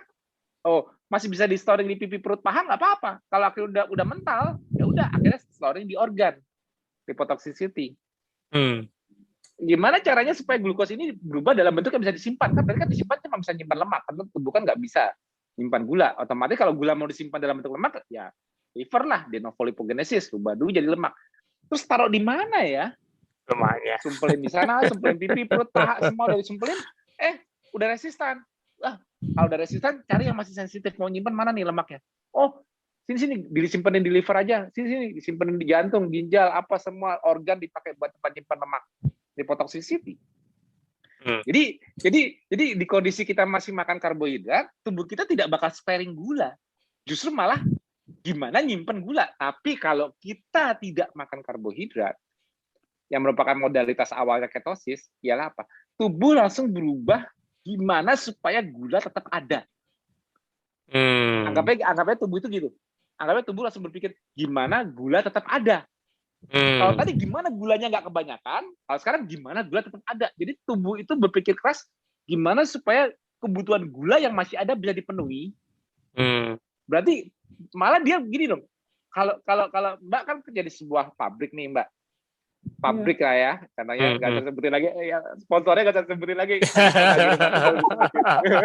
Udah ditulis di agenda. Oh ya, kirim ke Mas Tio, sedus. Bercanda. Jadi kalau sistem sebuah pabrik, pada saat ada suatu lini di pabrik yang membutuhkan suatu part untuk produksi yang harus selalu ada, kalau vendor yang ngirim terus atau supply-nya banyak, ya bisa aja boros. Ini malah kelebihan, mau rusak kayak bodo amat, masih banyak ini stok di gudang, mau datang terus kok. Tapi begitu anggap aja Tanjung Priok ditutup, kelangkaan atau ada masalah kelangkaan dari impor bahan baku, kita masih hemat. Gimana supaya pabrik tetap jalan dengan part ini? Contohnya ini gula ya, part ini gula, tetap gulanya jalan di sirkulasi pabrik. Tapi udah nggak ada sumber gula dari luar yang ngirimin. Berarti gula yang diedarkan di pabrik itu langsung tubuh selektif kan? Siapa yang kira-kira nggak butuh banget gula? Stop, lini-lini lain di stopin. Imun sistem yang biasanya pakai gula untuk inflamasi, kamu stop, udah kamu nggak usah bikin rame-rame lagi deh. Stop dulu, efisien. Nggak ada yang ngirim gulanya. Gitu loh. Jadi gampangnya tuh menganalogikan kalau kita nggak masukin gula lagi, tubuh kita berpikir gimana tetap gulanya bersirkulasi tapi tidak banyak yang mengutilisasi. Ya alhamdulillah manusia sifat spesies yang sel-selnya mitokondrianya udah dominan. Kita bukan sel primitif yang tanpa mitokondria. Kita sudah semua sel kita memiliki mitokondria. Artinya semua sel kita bisa mengoksidasikan fuelnya tidak hanya dari glukos. Bisa dari fatty acid, bisa dari amino acid. Semua yang bisa menghasilkan ATP di mitokondria itu bisa menjadi bahan bakar. Jadi tidak ada kewajiban harus glukos secara anaerobik seperti bakteri. Betul nggak? Kalau bakteri, kalau Mbak Mira ingat dulu pelajaran biologi paling basic, yang glukos dependent itu kan cuma segala hal yang bersifat anaerobik tanpa oksigen. Betul nggak? Betul. Anaerobik itu kan tanpa anaerobik. Kalau aerobik dengan oksigen, anaerobik dengan tanpa oksigen. Apa yang bisa menghasilkan ATP tanpa oksigen? Cuma glukos. Jadi segala hal yang bersifat anaerobik ditekan di tubuh kita kalau kita nggak masuk glukos. Termasuk keberadaan bakteri-bakteri yang merugikan atau infeksi yang, kalau infeksi itu kan juga akhirnya kan sifatnya anaerobik karena dia berkembang cepat. Hostnya itu begitu terinfeksi virusnya itu harus direplikasikan oleh si hostnya, selnya, otomatis kan dia juga bersifatnya jadi walaupun dia punya mitokondria, tapi dia lebih ke arah anaerobik juga. Karena dia harus membuat jalur glukosnya mesti membuat untuk replikasi virion baru. Nah, jadi segala hal yang membutuhkan utilisasi glukos secara anaerobik ataupun aerobik glikolisis, ada oksigen tapi tinggi glikolisis, itu diturunkan. Itu sifatnya manusia bukan manusia ya, itu sifatnya sistem biologi kalau tidak diberikan glukos, tapi harus tetap mengedarkan glukos. Yang terjadi ialah apa? Penghematan besar-besaran. Yang terlihat apa? Segala inflamasi turun. Itu basic ketosis yang kenapa kita mau tetap gak makan karbo. Kenapa? Kalau aku nanti makan karbo lagi, Apa yang mencegah tubuhku nggak inflame lagi? Wong udah banyak lagi kok. Nah, itu loh. Jadi basic konsepnya harusnya dapat nih setelah ini nih. Maksudnya basic konsepnya kenapa kita tidak kenapa kamu nggak makan karbo? Ya selain membuat basic why ketosis ya akhirnya otak saya bisa ngelihat pipi perut paha. Akhirnya otak saya tidak selalu teriak terus untuk diisi 3 kali 4 kali sehari. Saya bisa melakukan kegiatan fisik apapun tanpa harus ngisi makanan dulu. Karena otak saya sudah bisa directly kenal gudangnya lemak. Itu basicnya. Kelebihan lainnya ialah saya juga memiliki tubuh yang sifatnya anti-inflamasi.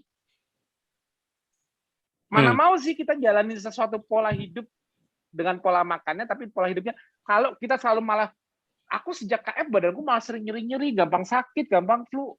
Siapa yang mau bertahun-tahun kayak gitu? Gak ada yang mau kan?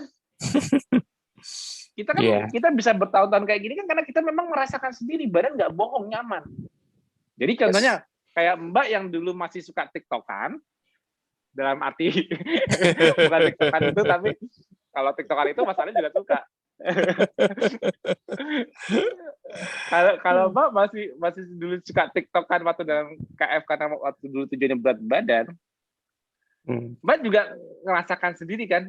Dulu contohnya kalau di sisi Mbak asmanya masih suka kambuh, nggak benar-benar dapat antiinflamasinya.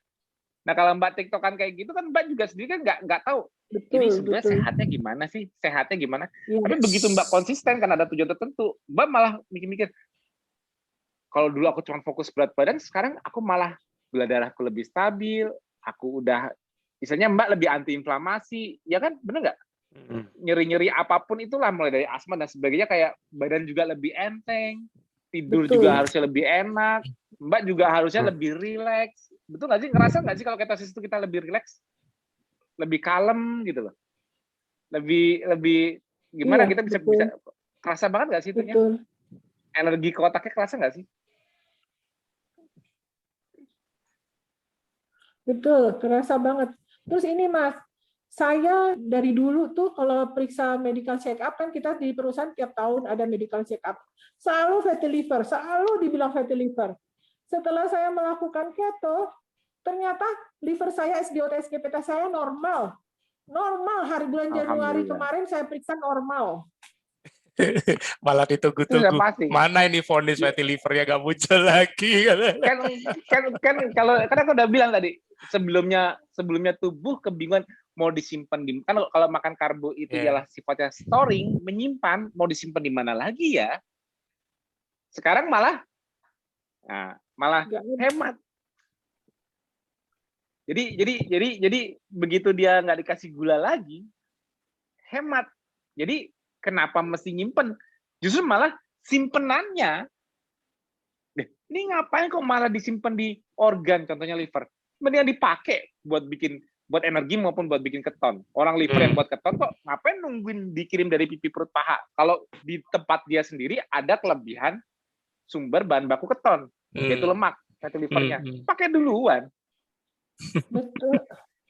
Saya bersyukur banget itu Mas, bersyukur. Aduh, saya minum obat, saya segala macam kalau darah tinggi. Sekarang saya lihat sendiri, waduh, saya sama perawat-perawat saya yang masih muda-muda sama. Ya kan? Insya Allah ya. Ini salah satu ikhtiar ya Mbak. Maksudnya insya Allah Mbak juga merasakan kan fitnya juga seperti Mbak kembali dulu seperti waktu masih muda kan. Rasanya lebih enteng badannya, maksudnya untuk aktifnya juga energinya juga, level energinya juga beda dibanding sebelumnya, betul nggak? Betul. Nah ya itu dia. Pokoknya kuncinya kita tujuan utama kita ketosis ini ialah tubuh kita itu jarang mengalami inflamasi. Tapi kalau di tengah-tengahnya nanti kita mulai ada inflamasi, mulai muncul kembali, loh, harusnya kan Mas Tio bilang harusnya kalau ketosis itu kan tubuh kita jarang sakit.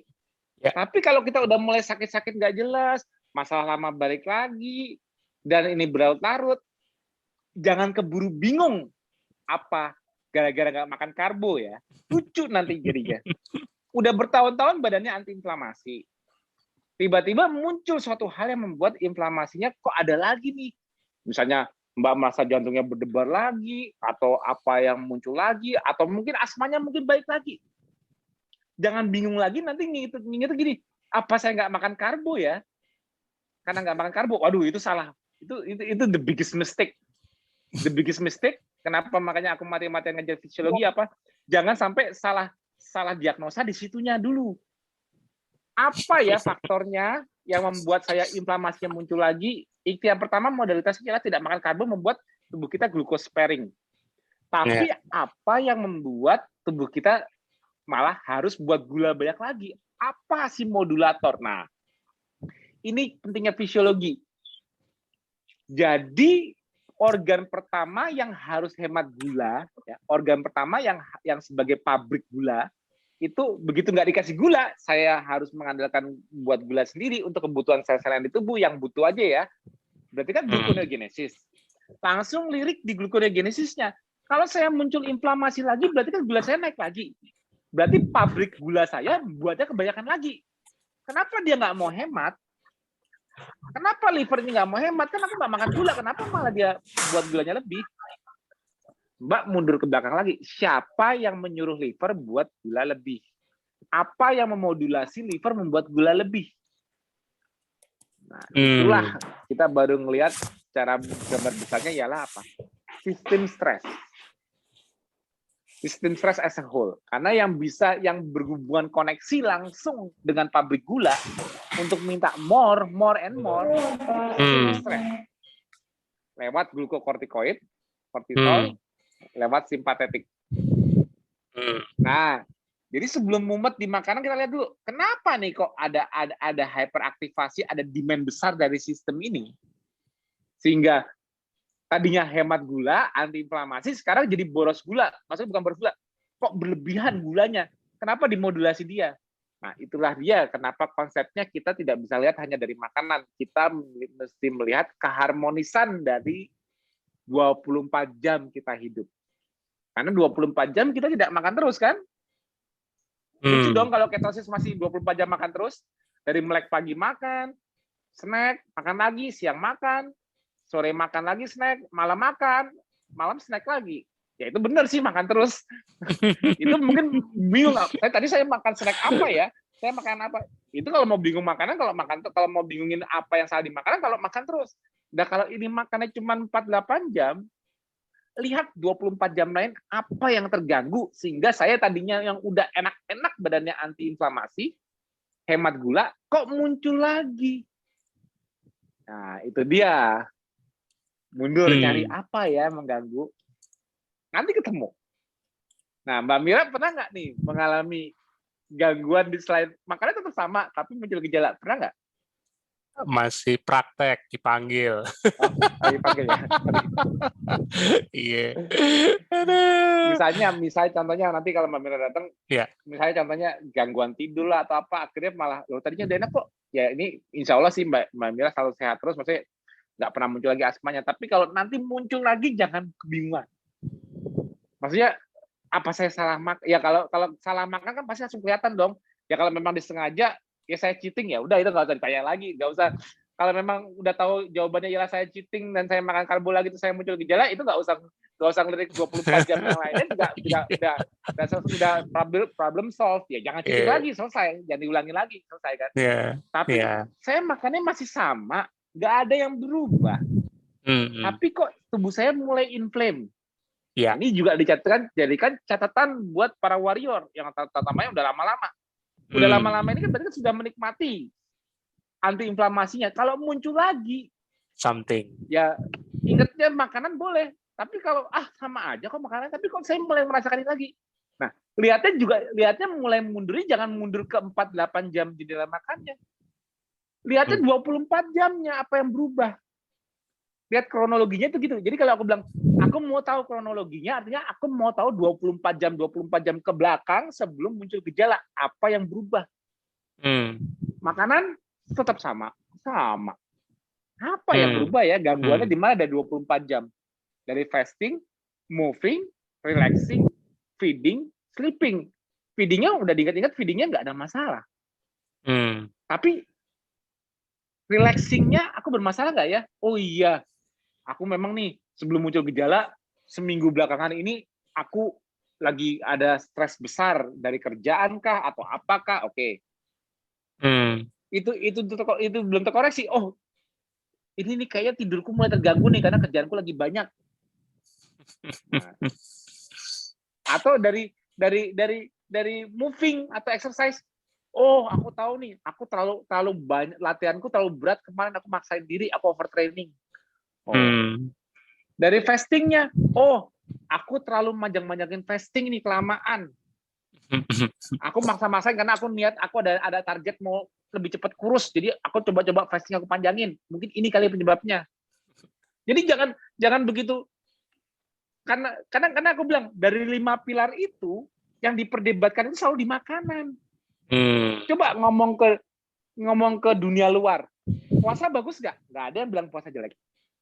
Olahraga bagus nggak? Nggak ada yang bilang olahraga jelek. Itu kan relaksasi, manajemen stres bagus nggak? Nggak ada yang bilang manajemen stres itu jelek. Betul nggak? Tidur bagus, berkualitas. Ada yang mau komplain nggak di luar sana? Nggak ada. Malah wajib. Nggak makan karbo. Nggak makan karbo nih yang terakhir. Nggak makan karbo. Itu yang pro kontra. Jadi kalau seseorang yang menjalani 5 pilar, dia tadinya sudah anti-inflamasi, muncul inflamasi, terus dia bingung, kok ada gejala ya? Nanya ke orang yang dibilang pasti yang di sininya. Yang pasti dia yang dia nggak makan karbonya. Lu sih nggak makan karbo. Betul nggak? Betul dulu nggak? Coba tanya siapapun. Pasti ngomongnya, pasti yang dihebohkan di sini dulu. Heboh. Itu akibat nggak makan karbo. Karena yang lainnya nggak ada yang komplain. Itu karena nggak makan karbo. Padahal kesalahan dia belum tentu cuma 4-8 jam dia makan. Kok aku bergejala lagi ya? Kok aku begini lagi ya? Apa gara-gara aku nggak makan karbo ya? Udah berapa lama kalau makan karbo? 3 tahun. Kenapa nunggu sampai 3 tahun kamu kayak gini kalau nggak makan karbo? Kenapa kelamaan? Ya nggak tahu. Pokoknya nggak makan karbo aja. karena ini yang dihebohkan. Udah jelas karbo nggak esensial. Masih diulang-ulang lagi. Jadi kalau kita mentoknya di makanan, bingung nanti kita. Akarnya nggak ketemu. Kita nggak bisa melihat ke belakang. 24 jam kita ada yang apa nih kronologinya.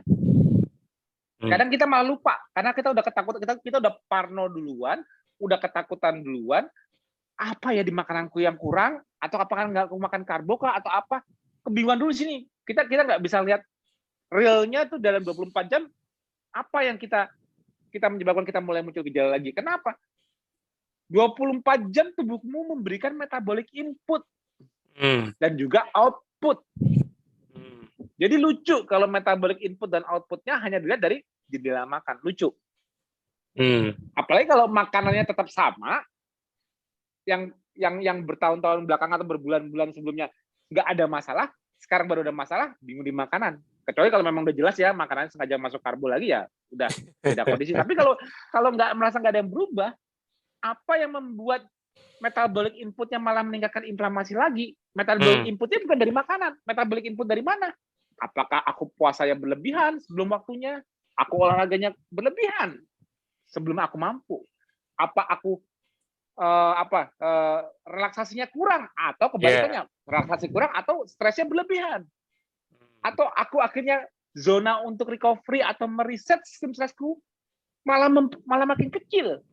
Jelaslah, makin pendek. Kalau ini kita bisa mengidentifikasi lebih dahulu sebelum kita bingung di makanan, lebih cepat kita ngeriset lagi, menikmati antiinflamasinya lagi seperti sebelumnya. Selesai. Kita jadi tidak perlu kebingungan dan malah akhirnya nanti malah nutupin gejala, malah udah buyar kalau udah kayak gitu, udah kemana-mana. Kuncinya ialah kita harus cepat mengidentifikasi dari 24 jam, bukan hanya di dalam makan. Itu kuncinya. Makanya ini pesan juga buat Mbak Mira, kalau Mbak Mira nanti nonton ulang, udah step praktek. Ya, kita nggak tahu ya, tapi kalau Mbak Mira sampai mengalami, mudah-mudahan enggak, sampai mengalami kemunculan gejala lama seperti asmanya lagi, atau apapun inflamasi muncul lagi, langsung mundur 24 jam ke belakang. Jangan bingung. Apa saya asmanya kambuh gara-gara nggak pernah makan karbo ya? Aduh, itu kalau sampai berpikir kayak gitu, aku nyerah deh. Speechless. Setelah TFA ini speechless deh. Harusnya ini ilmunya benar-benar ya contohnya kayak aku deh gitu loh. Mas Tio itu makan apa sih? Makan apa ya? Tadi sore makan ayam goreng tulang lunak dari Mbak Ajila. Langsung makan setengah selesai kan? Aku gak pusing kok. Kemarin lagi waktu camping makan ikan salmon, udah pakai saus butter garlicnya Mas Eri. Nggak ribet kan? Enggak. Apalagi ada yang mau ngirimin aku makanan, aku makan kok, tenang aja. Walaupun cuma kerupuk kulit. Aku nggak minta khusus makananku. Aku makan real food, dah apa yang dimakan apa. Udah ada apa, ikan, telur, ayam, makan, selesai. Ada ikan kembung juga dimakan kok. Ikan kembung aku suka, apalagi udah pedes, mantap. Jadi kalau Mas Tio itu bisa sampai 12 tahun makannya apa ya, bisa stabil, bisa. Aku tuh jaga 5 pilar, bukan bingung di makanan. Makanya aku bingung kalau aku nggak punya targeting seseorang tuh harus makan. Oh, kamu standarnya harus makan ini ya, harus makan yang mahal-mahal apa enggak ya kalau nggak percaya gini deh, aku ajak apa sih yang mertua aku masak setiap hari, itulah ya bisa tuh dendeng daging, apalagi mah ada apa mah, oh ikan apa tuh tadi tuh masak ikan apa sih yang aku lupa, ikan selar apa ikan apa saking lupa udah. ya tadi aku mau makan ikan itu, tapi gara-gara dapat kiriman ayam goreng tulang lunak ya udah nggak jadi. Aku ayam goreng dulu tadi. Tadi saya udah ngecek di sana. Jadi makananku itu sebetulnya bukan sesuatu yang aku persiapkan. Jadi aku nggak pernah mentargetkan, oh aku harus makan ini enggak. Seperti kata Mas Hazil yang selalu dipesankan juga. Yang penting real food, udah selesai. Kamu adanya apa makan. Real food, itu tak makan. Ini Mbak Mira udah kembali nih, Mas. Kalau itu, kalau real foodnya tidak terganggu, kita selalu bisa mensupply kita real food, bolehlah. Aku nggak pernah ngelarang cemilan keto, nggak pernah ngelarang, tapi tetap utamanya real food dulu, abis itu cemilan keto. Yes. Yang penting kita udah memastikan nutrisi kita dapat dulu deh, selesai tak. Karena dari real food kita dapat semuanya, makro dan mikro esensial dapat semuanya dari real food, selesai tak. Ntar mau masalah kita mau apa yang non real food, yang olahan ya nggak apa-apa, tapi yang penting kita kan sudah memastikan bahwa tubuh kita dapat yang kita mau. Yang dessertnya mau pakai dessert apa, monggo lah. Mau ini aku beli, Mas boleh makan kue tuh boleh, setelah real food boleh makan ini boleh, tapi yang kita memastikan realnya kita dapat semua makro dan mikro esensial ya apa, kita makan benda hidup. Tadi aku makan yang sebelumnya berenang. Tadi aku makan yang sebelumnya terbang. Tadi aku makan yang sebelumnya jalan. Untuk mereka bergerak, berenang, terbang, jalan, menggunakan lokomotor, sistemnya spesies mereka pasti, animal kingdom spesies mereka pasti apa? Pasti sama dengan yang aku gunakan. Sama-sama ada jantungnya, ada livernya, ada ototnya. Ya, aku makan mereka, tadi sebagai mereka itu real food, aku makan, aku dapat semua apa yang ada di mereka. Selesai. Itu dulu. Jadi, aku juga bisa tetap bergerak, jalan, nafas, berdetak jantungnya, sama seperti yang sudah aku makan tadi. Selesai kan? Fungsi mereka ada di situ semua dong. Iya dong? Bener dong? Kita cuma memakan fungsi mereka doang. Ya kan? Kita memenuhi real food-nya, abis itu yang olahan lah, terserah. Nah, jadi kenapa Mas Hasil itu benar? Lihat 5 pilar di jendela makan, pastikan kalau tadinya salah, kembali real food. Tadinya salah, apa saya karena salah ini? Daripada bingung kronologinya, aku makan apa ya tadi ya? Dah, koreksinya ialah kembali real food, tapi juga lihat 24 jam tadi ada gangguan nggak? Nah, kalau itu cara mengkoreksi kalau kita tadinya sudah nyaman, tapi kok tiba-tiba tidak nyaman. Apa yang terjadi? Apa yang kurang? Itu cara self-analyzing. Self-analyzing-nya jangan self-analyzing 48 jam. Self-analyzing 24 jam. Nggak ngerti juga ya nggak apa-apa, japri aku tanya lagi, nanti tetap aja aku korek juga sih ujungnya ya aku juga harus tahu akar masalahnya. Iya. Tapi sebelum itu kan juga harusnya bisa keinget sendiri aku salah apa ya. Salahnya itu jangan berhenti di makanan. Kalau makanan mungkin paling gampang diinget, tapi kadang-kadang yang orang nggak inget itu kadang-kadang yang dia nggak ngerasa ya 5 pilar lain itu penting lah. Itu kenapa kita ngebahas 5 pilar itu karena harmonisasi 24 jam itu penting itu di situ. Yang banyak miss itu beban pikiran memang, Mas. Ya, beban pikiran itu kayak orang punya tensi 200 tapi masih bisa nyetir. Nah, kayak gitu. Kadang-kadang nggak sadar. Jadi berasa kayak sudah beradaptasi. Tapi dia tahu dia tensi 200, tapi orang lain nggak tahu gitu loh. Tapi begitu orang lain tahu, oh tensi kamu 200 masih bisa nyetir. Wah, gimana itu? Nah, kadang-kadang sering gaya tujuan gaya hidup kita itu sama seperti orang lain yang non ketosis sekalipun. Kita tuh kita ikhtiar untuk menjaga normoglikemia, artinya gula darah kita selalu bagus, tidak ketinggian, stabil, normal, atau bahkan rata-rata harusnya kan di bawah 80 kan, lebih menjaga lagi normoglikemianya. Dan juga yang kedua ialah apa? Menjaga normotensi. Artinya kita tensinya tidak fluktuatif. Artinya kita manajemen gaya hidup kita bagus, kita tidak stresnya tinggi, normotensi kan.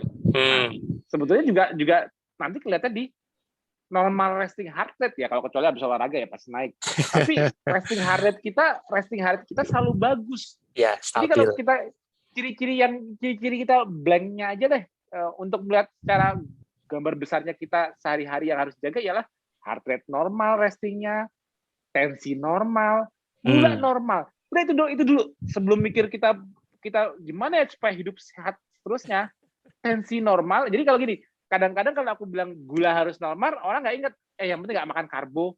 Padahal stres juga naikin gula. Padahal tidur juga naikin gula. Iya. Takutnya gitu. Jadi kalau aku tambahin nih, normotensi. Ya, kalau aku udah ngomong tensi kan, gimana supaya tensi nggak tinggi ya? Orang baru ingat, oh iya ya harus nggak stres ya. Ya udah kan. Kalau aku ingetin gula harus normal, orang pikirnya cuma koreksi karbo terus. Jangan sampai masukkan karbo. Tapi kalau aku bilang tensi juga harus normal. Tensi kalau nggak makan karbo, ya membantu mengoreksi. Tapi yang paling penting apa? Oh iya, manajemen stres ya. Nah gitu loh. Jadi jangan sampai walaupun stresnya itu menaikkan gula, tapi kadang-kadang mereka nggak turun-turun. Kenapa ya? Saya udah nggak makan karbo loh. Padahal faktor yang menaikkan gula banyak. Akhirnya kalau aku suruh bilang tensi juga harus normal. Tensi nggak normal, oh iya berarti saya harus. Nah, kalau aku bilang heart rate harus bagus, resting heart rate-nya. Oh, resting heart bagus udah ketahuan banget. Kalau orang tidurnya nggak bagus, stres berlebihan, resting heart rate tinggi. Nah, jadi 3 gambar besar itu jadikan patokan untuk gaya hidup yang sehat dalam 24 jam itu apa? Yang bisa menjaga normoglikemia, normotensi, dan heart rate, resting heart rate yang selalu normal dan atau bagus.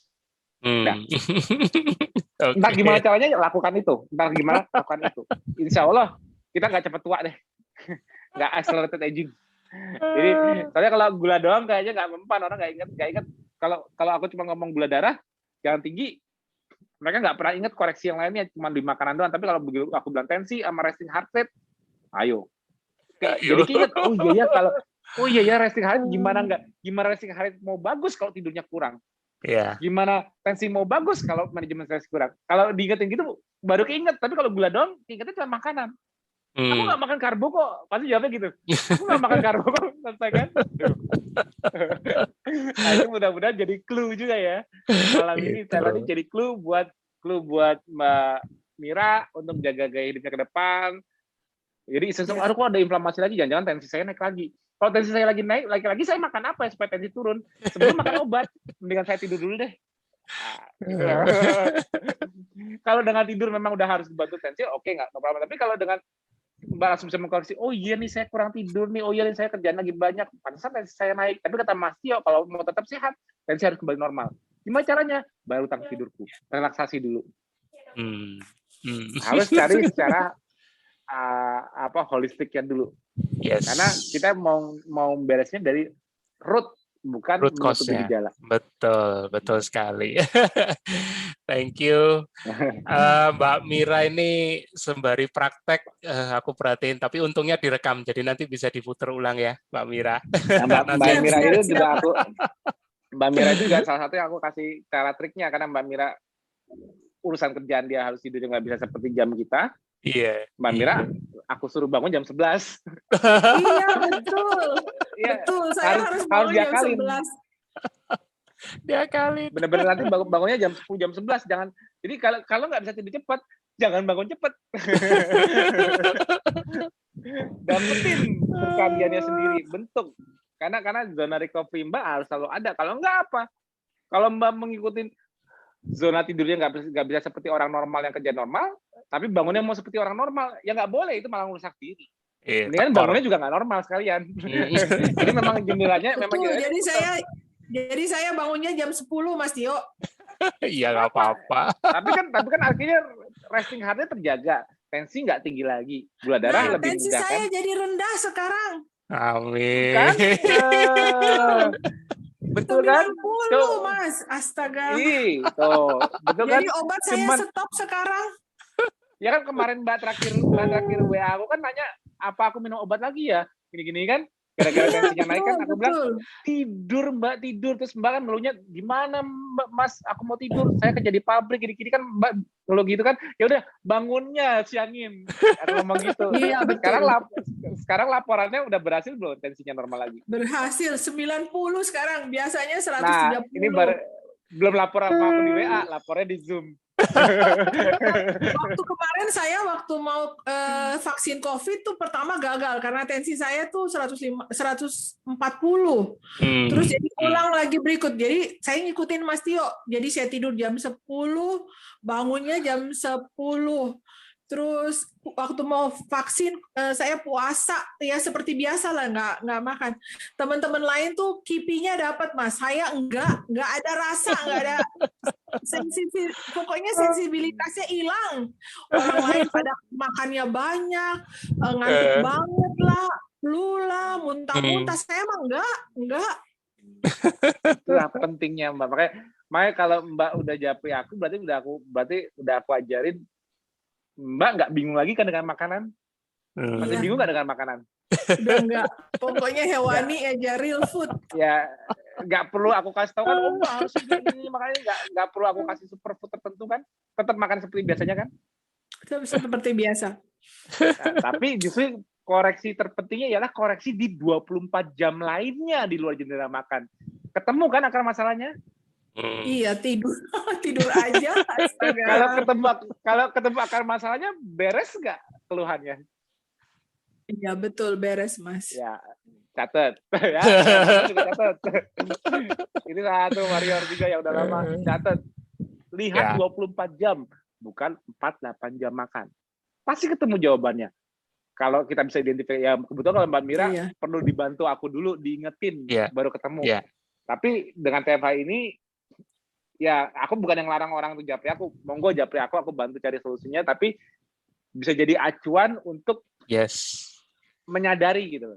Oh iya, self assessment ya self assessmentnya juga ada nih. Kan udah dikasih 5 pilar self assessmentnya di itu, walaupun pas udah kadang-kadang aku nggak menutup. Memang kalau udah bergejala kadang kita panik, kita nggak bisa ngeliat ke belakang, kita bingung, kita pengen nanya seseorang. Entah kayak Mbak Mira panik, tensinya naik, nanya aku. Tapi aku ingetin, oh ini. Nah, tapi kalau kita pada saat bergejala kita bisa lebih tenang, sebetulnya tanpa japri pun sebetulnya kita, oh iya aku tahu nih aku kurang tidur. Coba aku beres tidur. Beres sendiri, senang sendiri kan. Nah, tapi ya memang kalau di saat panik nggak apa-apa, ya tetap ya insya Allah aku bantu walaupun ngantri. Tapi nggak lama-lama juga kan balasnya kan Mbak. Betul. Oke, thank you. Mbak Mira, closing statement dong. Kita udah di akhir acara nih. Monggo Mbak Mira.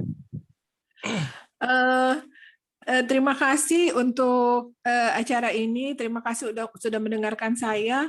Banyak pengalaman, banyak hadiah dari ketofastosis lifestyle yang saya ikutin. Percaya tubuh tidak bisa ditipu. Tubuh itu bisa mencari jalan untuk menjadi sehat dengan tidak mengkonsumsi gula sehingga inflamasi kita hilang atau berkurang. Itu aja, Mas. Thank you. Makasih banyak, sangat inspiratif nih kita Mbak Mira. Dan terima kasih buat Mas Azil yang juga udah sebagai mentornya, udah sharing juga pengalamannya.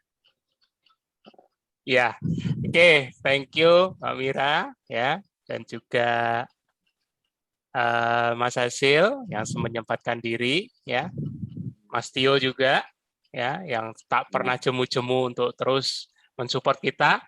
Teman-teman, kita masih ada TFH lagi pastinya. Selalu nantikan ya minggu depan seperti biasa Rabu dan Sabtu. Ya, jadi pastikan stay tune. Selalu ada ilmu baru, selalu ada pencerahan baru, dan jangan bosan-bosan untuk menilai diri kita sendiri. Apakah kita sudah benar dalam harmonisasi 5 pilar KF kita. Selamat malam teman-teman dan sampai jumpa.